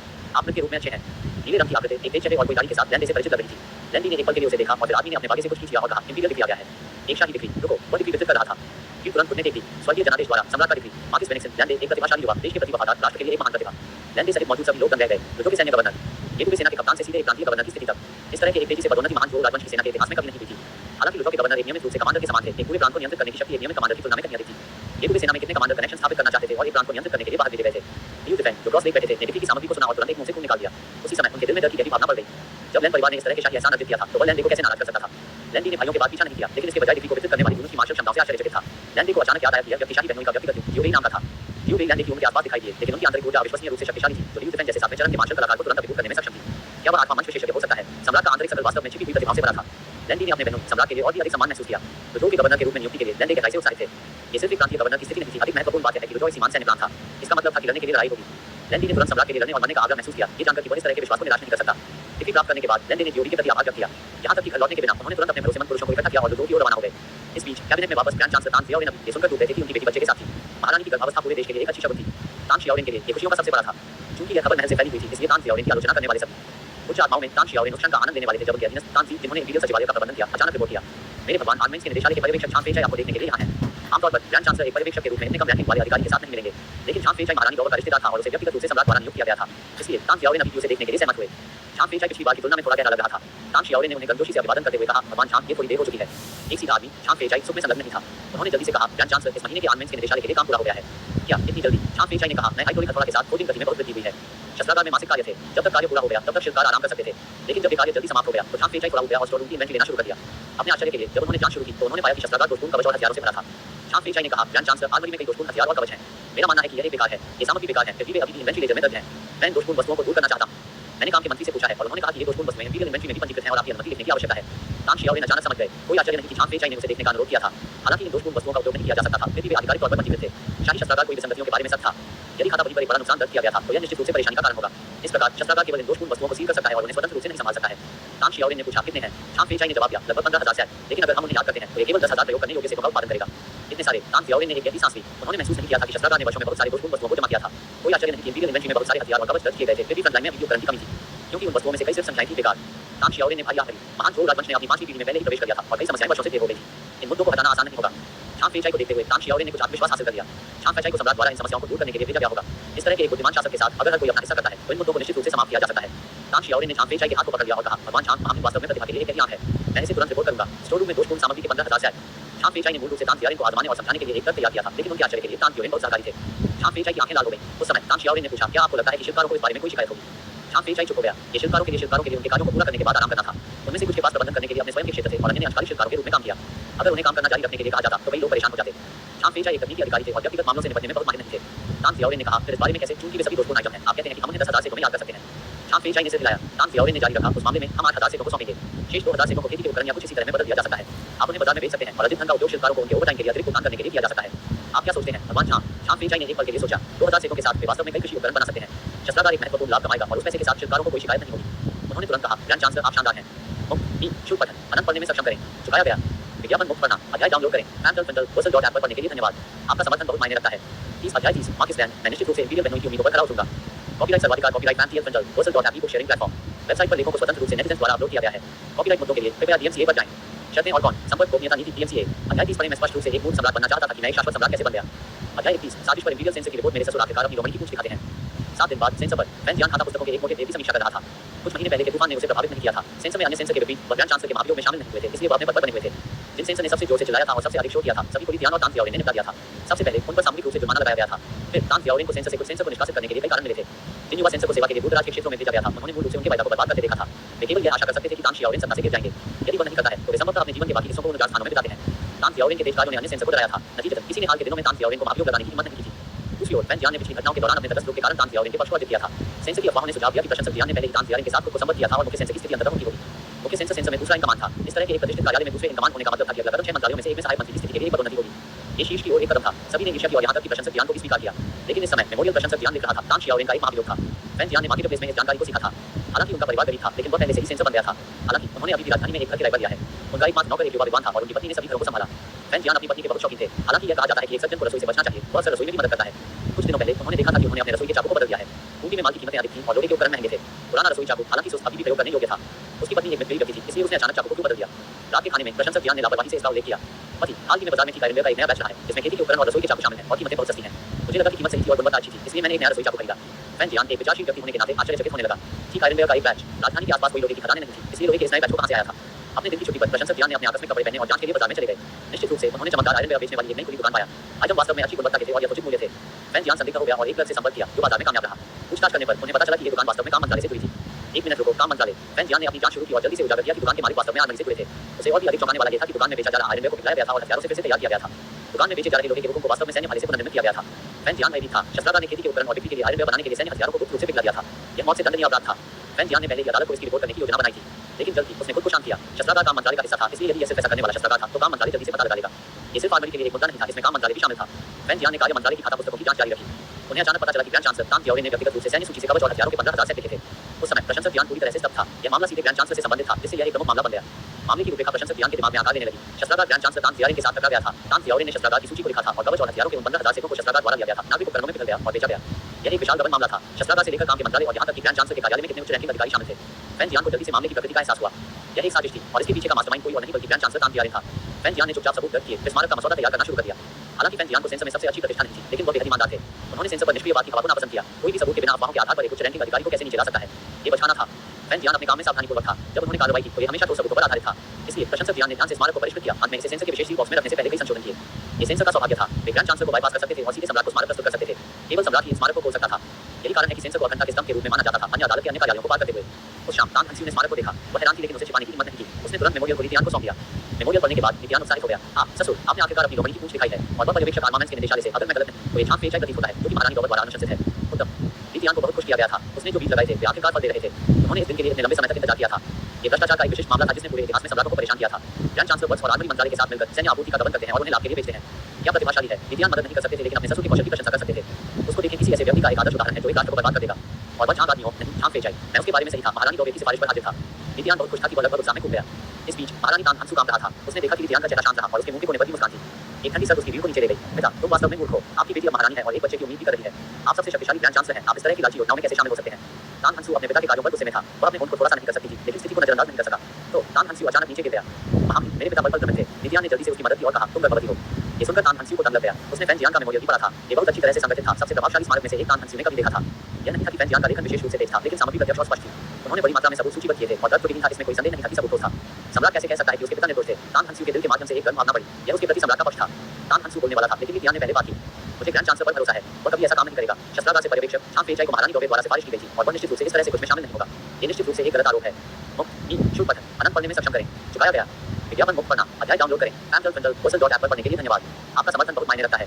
31 अध्याय 31 साजिश पर इंपीरियल सेंसर की रिपोर्ट। मेरे ससुर आखिरकार अपनी रोमनी की पूंछ दिखाते हैं। कॉपीराइट सर्वाधिकार copyright amtel.wosel.app book sharing platform. Website पर लिंकों को स्वतंत्र रूप से नेटिजन द्वारा अपलोड किया गया है। कॉपीराइट मुद्दों के लिए कृपया DMCA पर जाएं। शर्तें और कौन संपर्क गोपनीयता नीति DMCA। अध्याय 31 पढ़ने में स्पष्ट रूप से एक मूर्ख सम्राट बनना चाहता था कि मैं शाश्वत सम्राट कैसे बन गया। अध्याय 32 इस तरह के खलनायक को बढ़ावा दिया जाना चाहिए। लिथियान ने पूर्ण निश्चितता के साथ बात की। बिल्कुल, उन्होंने 2 भ्रष्ट अधिकारियों को कूदने के लिए इतनी मेहनत की थी। वह इस स्मारक को कैसे नीचे ला सकता है। वह इसे कभी अनुमति नहीं देगा। लिथियान को तान थियाओरेन और झांक फेचाई का समर्थन करने के लिए दृढ़ संकल्पित किया गया था। सलाह को नजरअंदाज करते हुए महान जोह का राष्ट्रीय भाग्य -1000 अंक। उपलब्धि अनलॉक इंपीरियल परिवार की रक्षा। इनाम प्राप्त संयुक्त हमला विधि। अच्छा, एक और उपलब्धि अनलॉक की गई आबाद धन का मान।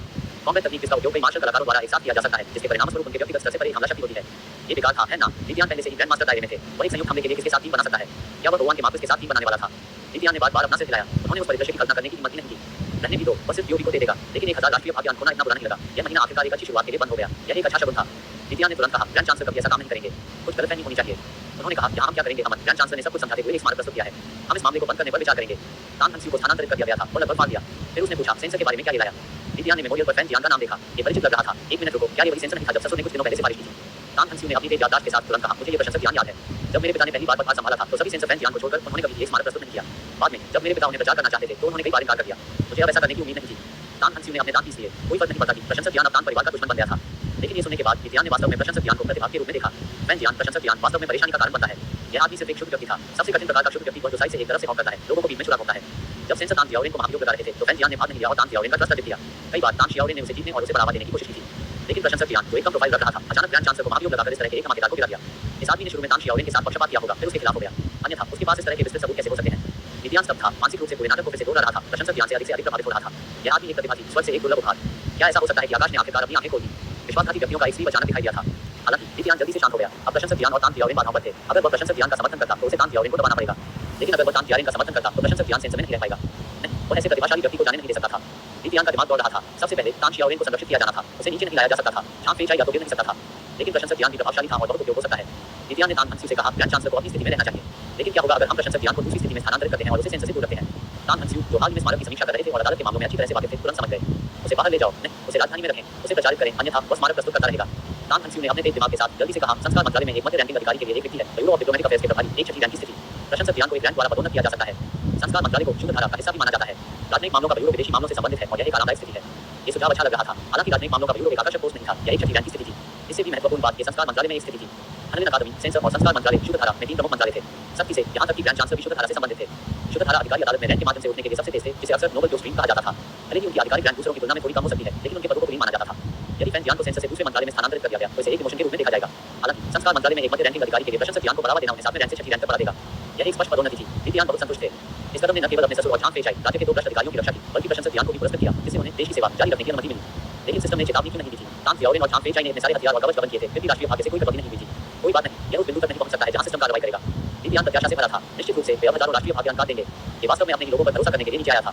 विद्यान खुश थे। अगले दिन प्रशंसक ज्ञान सेंसर पर पहुंचे। चूंकि यह एक गोपनीय स्मारक था, इसलिए कोई भी फैन ज्ञान के बड़े कदम के बारे में नहीं जानता था। फैन ज्ञान हमेशा की तरह अपने कार्यालय में चले गए। फैन ज्ञान जानता था कि वर्तमान ग्रैंड चांसलर तान जियाओरेन को महाभियोग लगाना कोई छोटी बात नहीं थी। तान जियाओरेन सिर्फ कोई साधारण अधिकारी नहीं था। हाल ही में तान जियाओरेन ने अपनी क्षमताओं का पूरी तरह से प्रदर्शन किया था। इसके नियंत्रण में सभी 6 मंत्रालयों के साथ कैबिनेट की शक्ति अत्यधिक केंद्रित थी।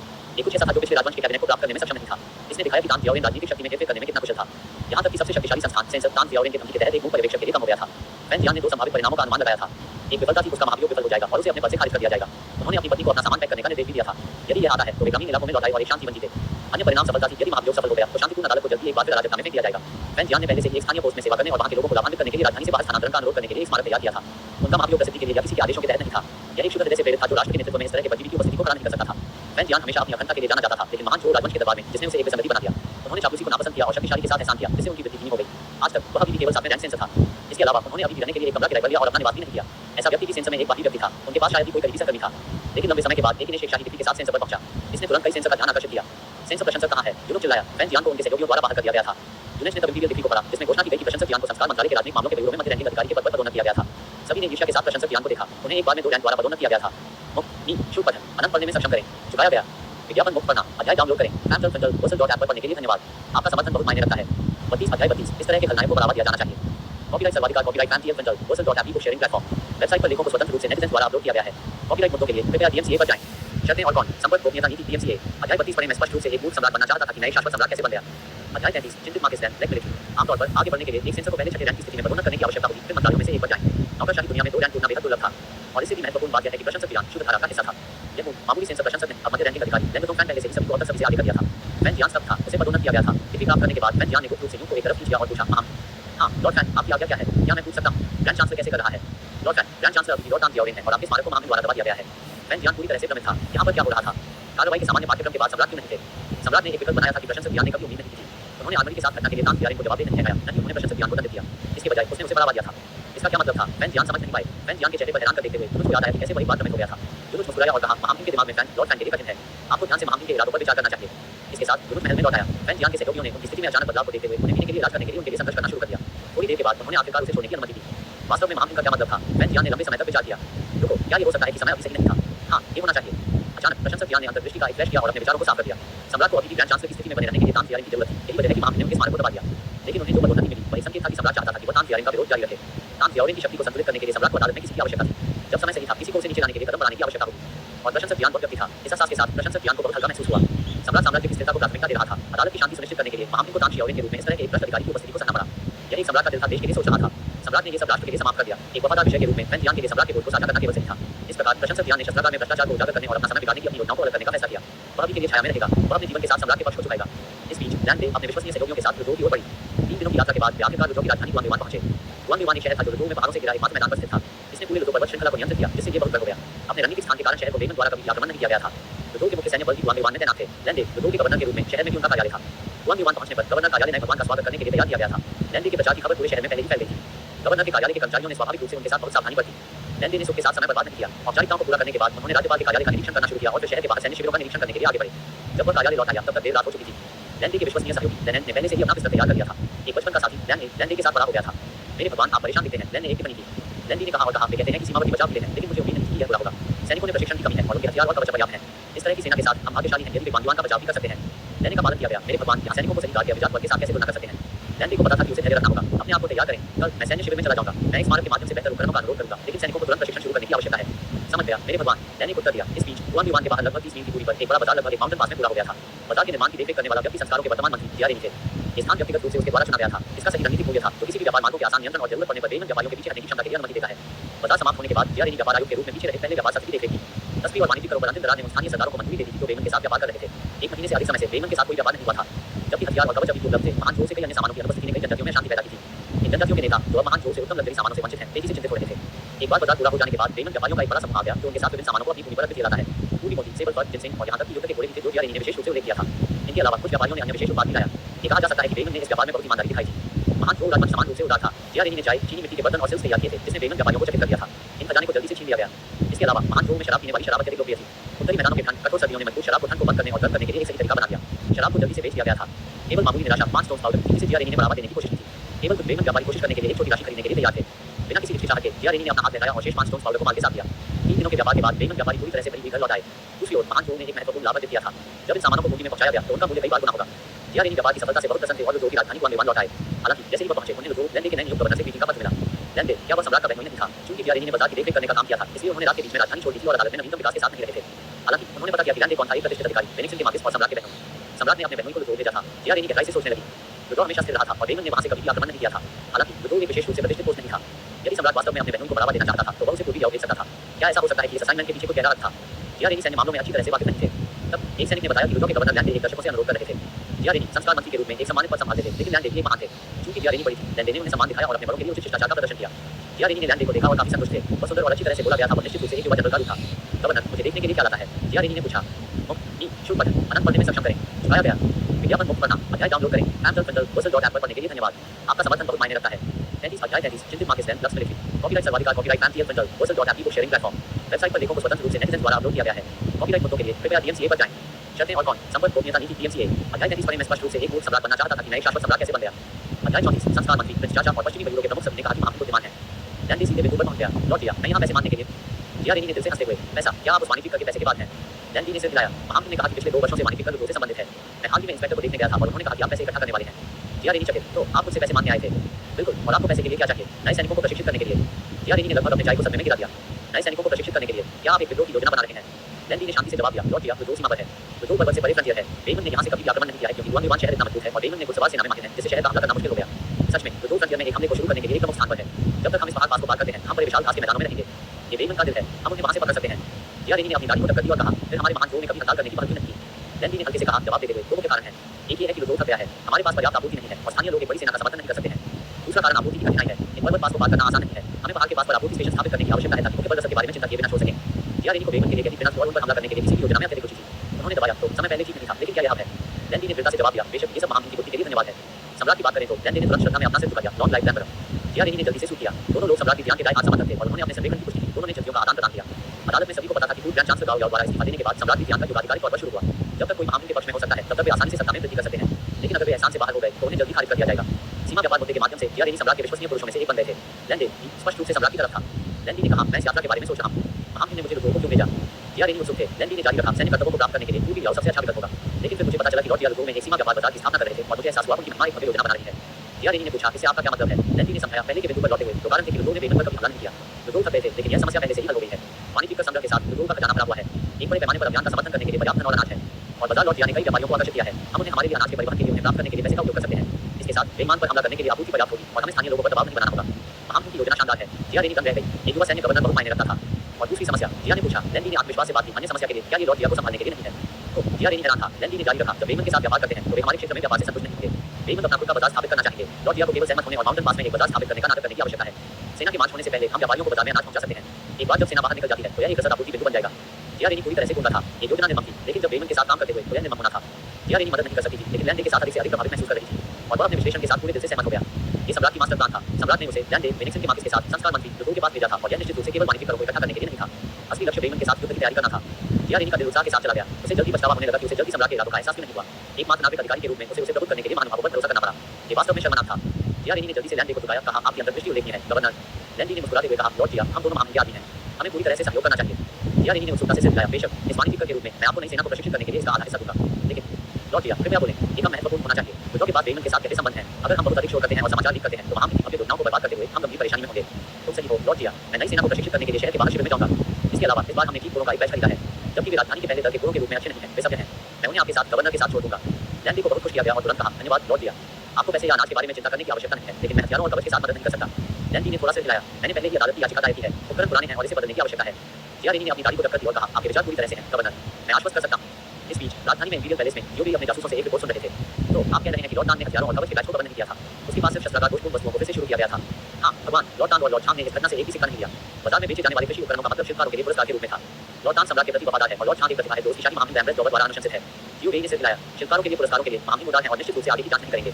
ठीक है, ऐसा लगता है कि महामहिम पहले से इसके माध्यम से देख चुके हैं और भगवान टान और भगवान छांग के अच्छे इरादों को जानते थे, इसलिए उन्होंने उन्हें दंडित नहीं किया। महामहिम समझदार हैं, हम जांच जारी नहीं रखेंगे, हमें छठे राजकुमार पर ध्यान केंद्रित करने की आवश्यकता है, क्या आप समझते हैं? जासूस ने तुरंत जवाब दिया, समझा भगवान। यूवी ने फिर से पूछा, लॉर्ड फैन जियान का परिवार कैसा है? जासूस ने जवाब दिया, लॉर्ड फैन गरीब है, उसका घर किराए पर दिया गया है और उसकी केवल एक पत्नी और एक विद्वान सहायक है, वहाँ किसी को भी लगाने का कोई तरीका नहीं है। ऐसी गरीबी? यूवी ने पूछा। जासूस ने सिर हिलाया, वास्तव में लॉर्ड फैन एक सच्चे अस्थिर अधिकारी हैं। कोई आश्चर्य नहीं कि महामहिम ने गोल्डन नोटबुक पर उनके बारे में लिखा। यूवी ने आखिरी और अपना हाथ दिखाया, जिससे जासूस होने का संकेत मिला। इन दिनों छठे राजकुमार का जीवन आसान नहीं था। उसने सोचा था कि सम्राट के साथ अब अदालत नहीं है और उस शक्ति को नियंत्रित करने में सक्षम होगा। शुभ पठन, अनंत पढ़ने में सक्षम करें, झुकाया गया। विज्ञापन मुक्त पढ़ना, अध्याय डाउनलोड करें। ऐप पर पढ़ने के लिए धन्यवाद। आपका समर्थन बहुत मायने रखता है। 34 अध्याय 34 संस्कार मंत्री प्रिंस चाचा और पश्चिमी बंगलुरु के प्रमुख सभी ने कहा कि महामहिम बुद्धिमान है। कॉपीराइट सर्वाधिकार कॉपीराइट मैम को शेयरिंग प्लेटफॉर्म वेबसाइट पर लेखों को स्वतंत्र रूप से नेटिजन द्वारा अपलोड किया गया है। कॉपीराइट मुद्दों के लिए कृपया DMCA पर जाएं। शर्तें और कौन? संपर्क गोपनीयता नीति DMCA। अध्याय 34 पढ़ने में स्पष्ट रूप से एक मूर्ख सम्राट बनना चाहता था कि नए शाश्वत सम्राट कैसे बन गया। अध्याय 35 छठा समझदार राजकुमार, यहाँ मेरा मौका आता है। लेकिन अप्रत्याशित रूप से सम्राट द्वारा अदालत को पकड़ना बंद करने के बाद 3 पूर्व कैबिनेट विद्वानों को एक तरफ धकेल दिया गया और अदालत अप्रत्याशित रूप से स्थिर हो गई। अदालत के स्थिर होने के साथ छठे राजकुमार एक चाचा एक अजीब स्थिति के साथ हस्तक्षेप करने के लिए कोई जगह नहीं थी। छठा राजकुमार निराश था और अपने महल में खुद को नहीं दिखा रहा था। क्या बुरा था वह था, उन्होंने छठे राजकुमार के अतिथि मंत्री बनने के लिए इंपीरियल गार्ड के कप्तान के रूप में अपना पद छोड़ दिया था। यद्यपि वह मार्शल आर्ट में कुशल थे, छठे राजकुमार में अधिक विश्वसनीय विश्वास था। नतीजतन बच्चों की स्थिति कई अतिथि मंत्रियों के बीच औसत थी और उनकी किसी भी महत्वपूर्ण जानकारी तक कोई पहुंच नहीं थी। इस बीच पश्चिमी बंगलुरु से खुफिया जानकारी इकट्ठा करने के लिए जोर दे रहा था। बच्चों बीच में फंस गया, ऐसा लगा जैसे जीवन मृत्यु से भी बदतर था। उस समय छठा राजकुमार एक गुप्त कमरे में था, एक युवा सेंसर के साथ बात कर रहा था। सेंसर सन, क्या ये जानकारी सही है? आपकी महारानी, ये वो खबर है जिसे मैंने फैन जियान से प्राप्त किया। छठे राजकुमार ने अपनी गाड़ी को सोच समझकर घुमाया। फैन जियान को देखने के लिए कोर्ट में सेंसर सन ने प्रशंसक जियान के मुंह के बारे में कुछ देखा था। उन्होंने फैन जियान को दिन के लिए एक तरफ खींच लिया था और उन्हें नशे में होने के बाद इस चौंकाने वाली खबर को निकालने में कामयाब रहे। ग्रैंड चांसलर तान जियाओ और एम्प्रेस डोगे के रिश्तेदार चांग फेचाई ने आंधी से हथियारों और कवच के एक बैच का गुप्त रूप से निपटाया था। तब उन्होंने उन्हें पिघला दिया था और पैसे कमाने के लिए बाजार में कृषि उपकरण के रूप में सामग्रियों को बेच दिया था। यह एक बहुत बड़ा घोटाला था। फैन जियान ने इस रहस्य के बारे में सीखा था, लेकिन आश्चर्यजनक रूप से महामहिम ने तान जियाओ या चांग फेचाई को दंडित नहीं किया था। इसके बजाय उन्होंने प्रशंसक जियान को बढ़ावा दिया और उन्हें सेंसर से हटा दिया। यह एक अवसर था। छठे राजकुमार को अच्छी तरह से पता था कि अगर अदालत स्थिर रहती तो उसे कभी भी मौका नहीं मिलेगा। यह अदालत को हिला देने का उनका मौका था। छठे राजकुमार ने तुरंत पूछा, क्या आपको इस पर भरोसा है? आपकी महारानी उच्च गुणवत्ता वाले कृषि उपकरणों के एक बड़े बैच ने हाल ही में बाजार में माल आ दी है और सबूत बताते हैं। वे दुकानें सभी शस्त्रागार से जुड़ी हैं। ये सुनकर छठा राजकुमार जोर से हंसा, ऐसा मामला और मेरे सम्राट भतीजे को लगता है कि वह इसे दबा सकता है। क्या वह सार्वजनिक आक्रोश से नहीं करता है? सेंसर सन ने तुरंत कहा, आपकी महारानी कैसे? मैं सेंसर के एक समूह के साथ सेना में शामिल होकर संयुक्त रूप से ग्रैंड चांसलर को महाभियोग लगाता हूँ। छठे राजकुमार ने अपना सिर हिला दिया, नहीं, फिर आपकी महारानी क्या करने की योजना बनाती है? हमें पहले जनता की राय को हल्का करने की आवश्यकता है। चलो पूरी राजधानी में इस भ्रष्टाचार के मामले की खबरें फैलाते हैं। हमें जनता को यथासंभव बड़ा करना चाहिए। सेंसर सन ने कहा, मैं इसे तुरंत संभाल लूंगा। नहीं, छठे राजकुमार ने फिर से अपना सिर हिला दिया, अगर आप ऐसा करते हैं तो ये बहुत स्पष्ट है, मैं किसी और को ढूंढूंगा। छठे राजकुमार ने कुछ कमरे में घंटी बजाई और पुराने स्टीवर अंदर चले गए। और यहाँ ले आओ। जब उन्होंने चोंग को राजधानी में तान जियाओ और चांग फेचाई के भ्रष्टाचार के मामले की खबर को फैलाने के लिए छठे राजकुमार का काम प्राप्त किया, उन्होंने पश्चिमी बंगलुरु को जानकारी पारित करने में कोई समय बर्बाद नहीं किया। यूवी मुस्कुराया क्योंकि उसने अपने जासूसों द्वारा भेजे गए पत्र को देखा। उन्होंने कहा, योशिन, हमारे प्रिय छठे राजकुमार आखिरकार बेचैन हो रहे हैं। योशिन ने पूछा, पोस्ट फादर, क्या हमें इसके बारे में कुछ भी करने की आवश्यकता है? निश्चित रूप से नहीं, हम सिर्फ किनारे से देखेंगे, लेकिन आपको उन सेंसर पर कड़ी नजर रखने की आवश्यकता है जो छठे राजकुमार के करीब है। समझ गया पोस्ट फादर। यूवी मुस्कुराया, ये छठे राजकुमार के सभी समर्थकों को जड़ से बाहर करने का एक शानदार अवसर है। आइए देखें कि अदालत में कितने लोग हैं। जैसे जैसे महीने का अंत होता गया, विधियान को असहज महसूस हुआ। इस महीने विधियान ने 1000 राष्ट्रीय भाग्य अंक को दिए थे, सभी तान जियाओ और चांग फेचाई के भ्रष्टाचार को कवर करने के कारण। अभी तक भ्रष्टाचार के मामले के लिए राष्ट्रीय भाग्य का कटौती क्यों नहीं की गई है? क्या चल रहा है? नीतियान चिंतित हो रहा था। इस दर पर मासिक कार्य पूरा नहीं होगा। राष्ट्रीय भाग्य को बर्बाद करना इतना मुश्किल क्यों था? मैंने भी अदालत पकड़ना बंद कर दिया और फिर भी भ्रष्ट अधिकारियों का ये समूह अभी मुझे राष्ट्रीय भाग्य को नष्ट करने में मदद नहीं कर सकता है। नीतियान बेहद असंतुष्ट थे। उन्होंने जीओबी के लिए बुलाया। जीओबी, आपका सेवक यहाँ है। चलो कुछ समय के लिए महल छोड़ दो। अब आपकी महिमा नियमित कपड़ों में बदलें। ये महल में हर समय उबाऊ है। जैसा कि आप आज्ञा देते हैं, आपकी महिमा। उन दोनों ने जल्दी से कपड़े बदल दिए और चुपचाप बाहरी परिधि में एक गुप्त दरवाजे के माध्यम से महल को छोड़ दिया। राजधानी की सड़कों से गुजरते हुए नीतियान ने आराम महसूस किया। यहाँ तक कि सबसे अच्छी जगह थोड़ी देर के बाद थकाऊ बन सकती है। हालांकि महल का एक सुंदर दृश्य था, लेकिन यह बाहर की स्वतंत्रता की तुलना नहीं कर सकता था। इस चलने पर नीतियान राजधानी की समृद्धि से प्रभावित था। चूंकि तांशी ने कैबिनेट पर नियंत्रण कर दिया था, इसलिए उन्होंने शहर के प्रबंधन में बहुत प्रयास किया था। सड़कें लोगों के साथ हलचल कर रही थी और विक्रेता हर जगह अपने माल को चिल्ला रहे थे। आपकी महिमा, युवा मास्टर जवान, क्या हम उस सराय पर बैठेंगे? जरूर। जीओबी ने नीतियान को एक सराय में ले जाया। नीतियान ने जानबूझकर नीति कमरों को ऊपर से परहेज किया और इसके बजाय शोरगुल मेन हॉल में बैठ गया। जीओबी ने सराय से कई हस्ताक्षर व्यंजनों का आदेश दिया। उस समय युवा अच्छी तरह से कपड़े पहने तलवारबाजों का एक समूह उनकी कमर पर लंबी तलवारों के साथ सराय में प्रवेश किया। कुछ युवा तलवारबाजों को देखकर नीतियान को दिलचस्पी हो गई। समूह बैठ गया और वेटर जल्दी से संपर्क किया। सज्जनों, क्या आप हमारे निजी कमरों में से एक में बैठना चाहेंगे? कोई जरूरत नहीं है, युवाओं में से एक ने जवाब दिया। हम आज यहाँ बैठेंगे। ठीक है, कृपया मेनू पर एक नजर डालें। मैं शराब लाने जाऊंगा। वेटर जल्दी से छोड़ दिया। जीओबी नीतियान के करीब झुक गए और एक गुप्त संचरण के माध्यम से फुसफुसाए। आपकी महिमा, उनके कपड़ों को देखो। एक शांत संप्रदाय के शिष्य हैं। नीतियान ग्रैंड मास्टर क्षेत्र में पहुंचने के बाद आसानी से इस तरह के गुप्त प्रसारण का उपयोग कर सकता है। उन्होंने उसी तरह से जवाब दिया। किंग शांत संप्रदाय शिष्य। जीओबी ने जवाब दिया। किंग शांत संप्रदाय के शिष्य हमेशा आयरन के डेजर्ट और एक अद्वितीय जुबान आयरन पैंडल के साथ किंग शांत तलवारें ले जाते हैं। मैं देख रहा हूँ, नीतियान ने कहा। जीओबी ने स्वीकृत रूप से नजर डालते हुए। पश्चिमी बयूरो के प्रमुख बनने के बाद से यह आदमी निश्चित रूप से सुधार हुआ था। युवा तलवारबाज और तलवारबाज वास्तव में किंग शांत संप्रदाय के शिष्य थे। उन्होंने एक यात्रा के लिए राजधानी की यात्रा की थी। प्रमुख युवाओं में से एक ने कहा, जूनियर भाइयों और बहनों, क्या आपने उस मामले के बारे में सुना है? मैंने इसके बारे में थोड़ा सुना है। ओह, क्या मामला है? युवक ने जारी रखा। मैं आज गुस्से में। मैंने सुना है कि आर्मामेंट्स के निदेशालय के पर्यवेक्षक झांग फेइचाई ने अधिकारियों के साथ टकराया और गोदाम से कवच और हथियारों के 10,000 से अधिक सेटों को बदलाया। समूह ऑन करने लगा। 10,000 से अधिक सेट। ये चांदी के सैकड़ों हजारों के गायब था। झांग फेइचाई इतना बोल था। युवक ने जारी रखा। एकमात्र गोदाम पर्यवेक्षक निश्चित रूप से इतना बड़ा अपराध नहीं कर सकता था। मैंने सुना कि असली मास्टरमाइंड उसके पीछे का अधिकारी है और जो हर चीज में अपना हाथ रखता है। कौन है भाई? कैबिनेट। इस पर समूह चुप हो गया। एक गोदाम पर्यवेक्षक राजधानी में कई अधिकारियों के बीच एक महत्वपूर्ण व्यक्ति नहीं था, लेकिन कैबिनेट में केवल एक बड़ा आंकड़ा इस तरह की एक चीज को ऑर्केस्ट्रेट कर सकता था, विशेष रूप से ग्रैंड चांसलर। यह कोई छोटी बात नहीं थी। एक और हेड जूनियर ने कहा, उस कुत्ते के अधिकारी झांग फेइचाई ने सैन्य आपूर्ति चोरी करने की हिम्मत की। मैं आज उसका सिर काट दूंगा। पुराने शिष्य ने तुरंत कहा, जूनियर, अपने शब्दों से सावधान रहें। झांग फेइचाई अदालत द्वारा नियुक्त एक अधिकारी है। हम ध्यान के लोग हैं। हम ऐसे मामलों में कैसे हस्तक्षेप कर सकते हैं? अन्य जूनियर जिन्होंने स्थिति के गुरुत्वाकर्षण को समझा ने ये भी कहा, भाई ताने से काम नहीं करते। एक अदालत के अधिकारी को चोट पहुंचाने से हमारे संप्रदाय में आपदा आई। शुभ पठन अनंत पढ़ने में सक्षम करें। चुकाया गया। विज्ञापन मुक्त पढ़ना। अध्याय डाउनलोड करें। Handle पर पढ़ने के लिए धन्यवाद। आपका समर्थन बहुत मायने रखता है। 35 अध्याय 35 छठा समझदार राजकुमार। यहाँ मेरा मौका आता है। कॉपीराइट सर्वाधिकार copyright Handle book sharing platform. Website पर लेखों को स्वतंत्र रूप से नेटिजन द्वारा अपलोड किया गया है। कॉपीराइट मुद्दों के लिए कृपया DMCA पर जाएं। शर्तें और कौन? संपर्क गोपनीयता नीति DMCA। अध्याय 35 पढ़ने में स्पष्ट रूप से एक मूर्ख सम्राट बनना चाहता था कि मैं एक शाश्वत सम्राट कैसे बन गया। अध्याय 36 नेशनल फॉर्चून को बर्बाद करने के लिए नया रास्ता। जीओबी ने थोड़ा से हिलाया, जबकि युवा तलवारबाज और हेड थे, वे पूरी तरह से लापरवाह नहीं थे। उस समय किसी और ने सराय में प्रवेश किया। नवागतुक ने एक लंबी तलवार पकड़ ली और एक बहने वाली हरी पोशाक पहनी। हालांकि उसका चेहरा आंशिक रूप से एक उंगली से ढका हुआ था, उसकी आंखें दिखाई दे रही थी। एक अविश्वसनीय रूप से सुंदर चेहरे का खुलासा करती थी। जो कुछ भी बाहर खड़ा था वह ये था कि वह नंगे पैर था, लेकिन नंगे पैर चलने के बावजूद उसके नाजुक पैर बेदाग थे। करीब से देखते हुए स्पष्ट था कि महिला एक असाधारण हल्कापन कौशल का उपयोग कर रही थी। जीओबी ने अपनी आंखें संकुचित कर दी। आठवें चरण का एक मास्टर, यह कोई साधारण विशेषज्ञ नहीं था। यहाँ तक कि किंग शांत संप्रदाय नेता, एक मध्य रैंकिंग संप्रदाय, केवल 8वें चरण का एक मास्टर था। दूसरे शब्दों में, इस महिला के पास एक संप्रदाय नेता की ताकत थी। जीओबी ने चुपचाप अपनी आंतरिक ऊर्जा इकट्ठा की। महिला को देखकर किंग शांत संप्रदाय शिष्यों का समूह तुरंत खड़ा हो गया। दानव संप्रदाय से एक चुड़ैल राजधानी में खुले तौर पर दिखाई देने की हिम्मत करती है। राजधानी ग्रैंड मास्टर द्वारा संरक्षित है। हम इस चुड़ैल को तेज नहीं होने देंगे। जीओबी ने अचानक एक नाम याद किया और इसे गुप्त संचरण के माध्यम से नीतियान को प्रेषित किया। ये दानव संप्रदाय की वर्तमान चुड़ैल है, पुतिन। इसलिए वह दानव संप्रदाय की एक शिष्य है। कोई आश्चर्य नहीं, उसके पास ऐसी शक्ति है। दानव संप्रदाय अपनी गोपनीयता के लिए कुख्यात है। अभी वे केवल एक शिष्य को दुनिया में भेजते हैं। दानव संप्रदाय मार्शल वर्ग का सार्वजनिक दुश्मन है, जिसने अतीत में कई अपराध किए हैं। पुतिन इस पीढ़ी का एक शिष्य है और उसने मार्शल दुनिया में कदम रखने के बाद खुद के लिए काफी नाम बनाया है। पुतिन ने एक बार प्रांत में जुलियन माउंटेन मैनर को नष्ट कर दिया, जो सभी को मनों में नजर करते हुए दानव संप्रदाय से इस चुड़ैल को राजधानी में पैदा करने की हिम्मत करने के लिए किंग शांत संप्रदाय से युवा तलवारबाज और तलवारबाज सर्वश्रेष्ठ तीसरे सेनानियों में थे, जिनमें से अधिकांश चौथे चरण में थे। वे संभवतः 8वें चरण के एक मास्टर पुतिन के लिए एक मैच कैसे हो सकते हैं? यह कोई आश्चर्य नहीं है कि वे डर में काम रहे थे। पुतिन मुस्कुराया और पूछा, क्या आप जानते हैं कि झांग फेइचाई कहाँ रहता है? उसकी आवाज कोमल थी, लेकिन किंग शांत संप्रदाय शिष्यों के लिए यह एक मौत की सजा की तरह लग रहा था। जीओबी ने गुप्त संचरण जारी रखा। ये चुड़ैल वी गाइड बनी आधारित मार्शल आर्ट की एक तकनीक का उपयोग कर रही है। नीतियान की अभिव्यक्ति नहीं बदली। अपने स्तर पर किसी के लिए इस तरह के बनी आधारित हमलों का कोई दबाव नहीं था। हालांकि शिष्य इतने भाग्यशाली नहीं थे। उनके दिलों ने दौड़ लगाई और पसीना उनके शरीर को नीचे गिरा दिया। समूह के नेता ने आखिरकार बोला, मुझे पता है, झांग फेइचाई युजियान फॉर्म में रहता है, ऊटी में एक जगह। ने एक स्पष्ट घंटी जैसी हंसी छोड़ी और फिर उसकी आकृति दृष्टि से गायब हो गई। किंग शांत संप्रदाय के शिष्य जमीन पर गिर गए। नीतियान खड़े होकर जीओबी से कहा, ऐसा लगता है कि वह भगवान झांग की यात्रा करने जा रही है। चलो चलते हैं और मस्ती में शामिल होते हैं। जीओबी ने तुरंत जवाब दिया, कृपया युवा मास्टर। शाम को नीतियान और जीओबी झांग फेइचाई के निवास पर पहुंचे। निश्चित रूप से एक सुंदर आकृति उसके दरवाजे से पहले खड़ी थी। जब पुतिन ने नीतियान को देखा तो वह भी उज्ज्वल मुस्कुराई। मैं आपको बता सकता था कि आप सराय में वापस से साधारण नहीं थे। क्या मैं पूछ सकता हूं कि क्या आप इंपीरियल गार्ड से हैं? नीतियान चुप रहा। हालांकि पुतिन सतर्क था, फिर भी उसे आत्मविश्वास था। वह पहले से ही 8वें चरण में पहुंच गई थी, लेकिन वह समझ नहीं पा रही थी कि नीतियान की मार्शल आर्ट वास्तव में कितनी मजबूत थी। नीतियान ने पूछा, मिस्टर, आपको लॉर्ड झांग के निवास पर क्या लगा है? पुतिन ने धीरे से जवाब दिया, बेशक मैं किसी को मारने आया हूं। नीतियान को देखते हुए वह मुस्कुराई। नीतियान ने पूछा, भगवान झांग को क्यों मारें?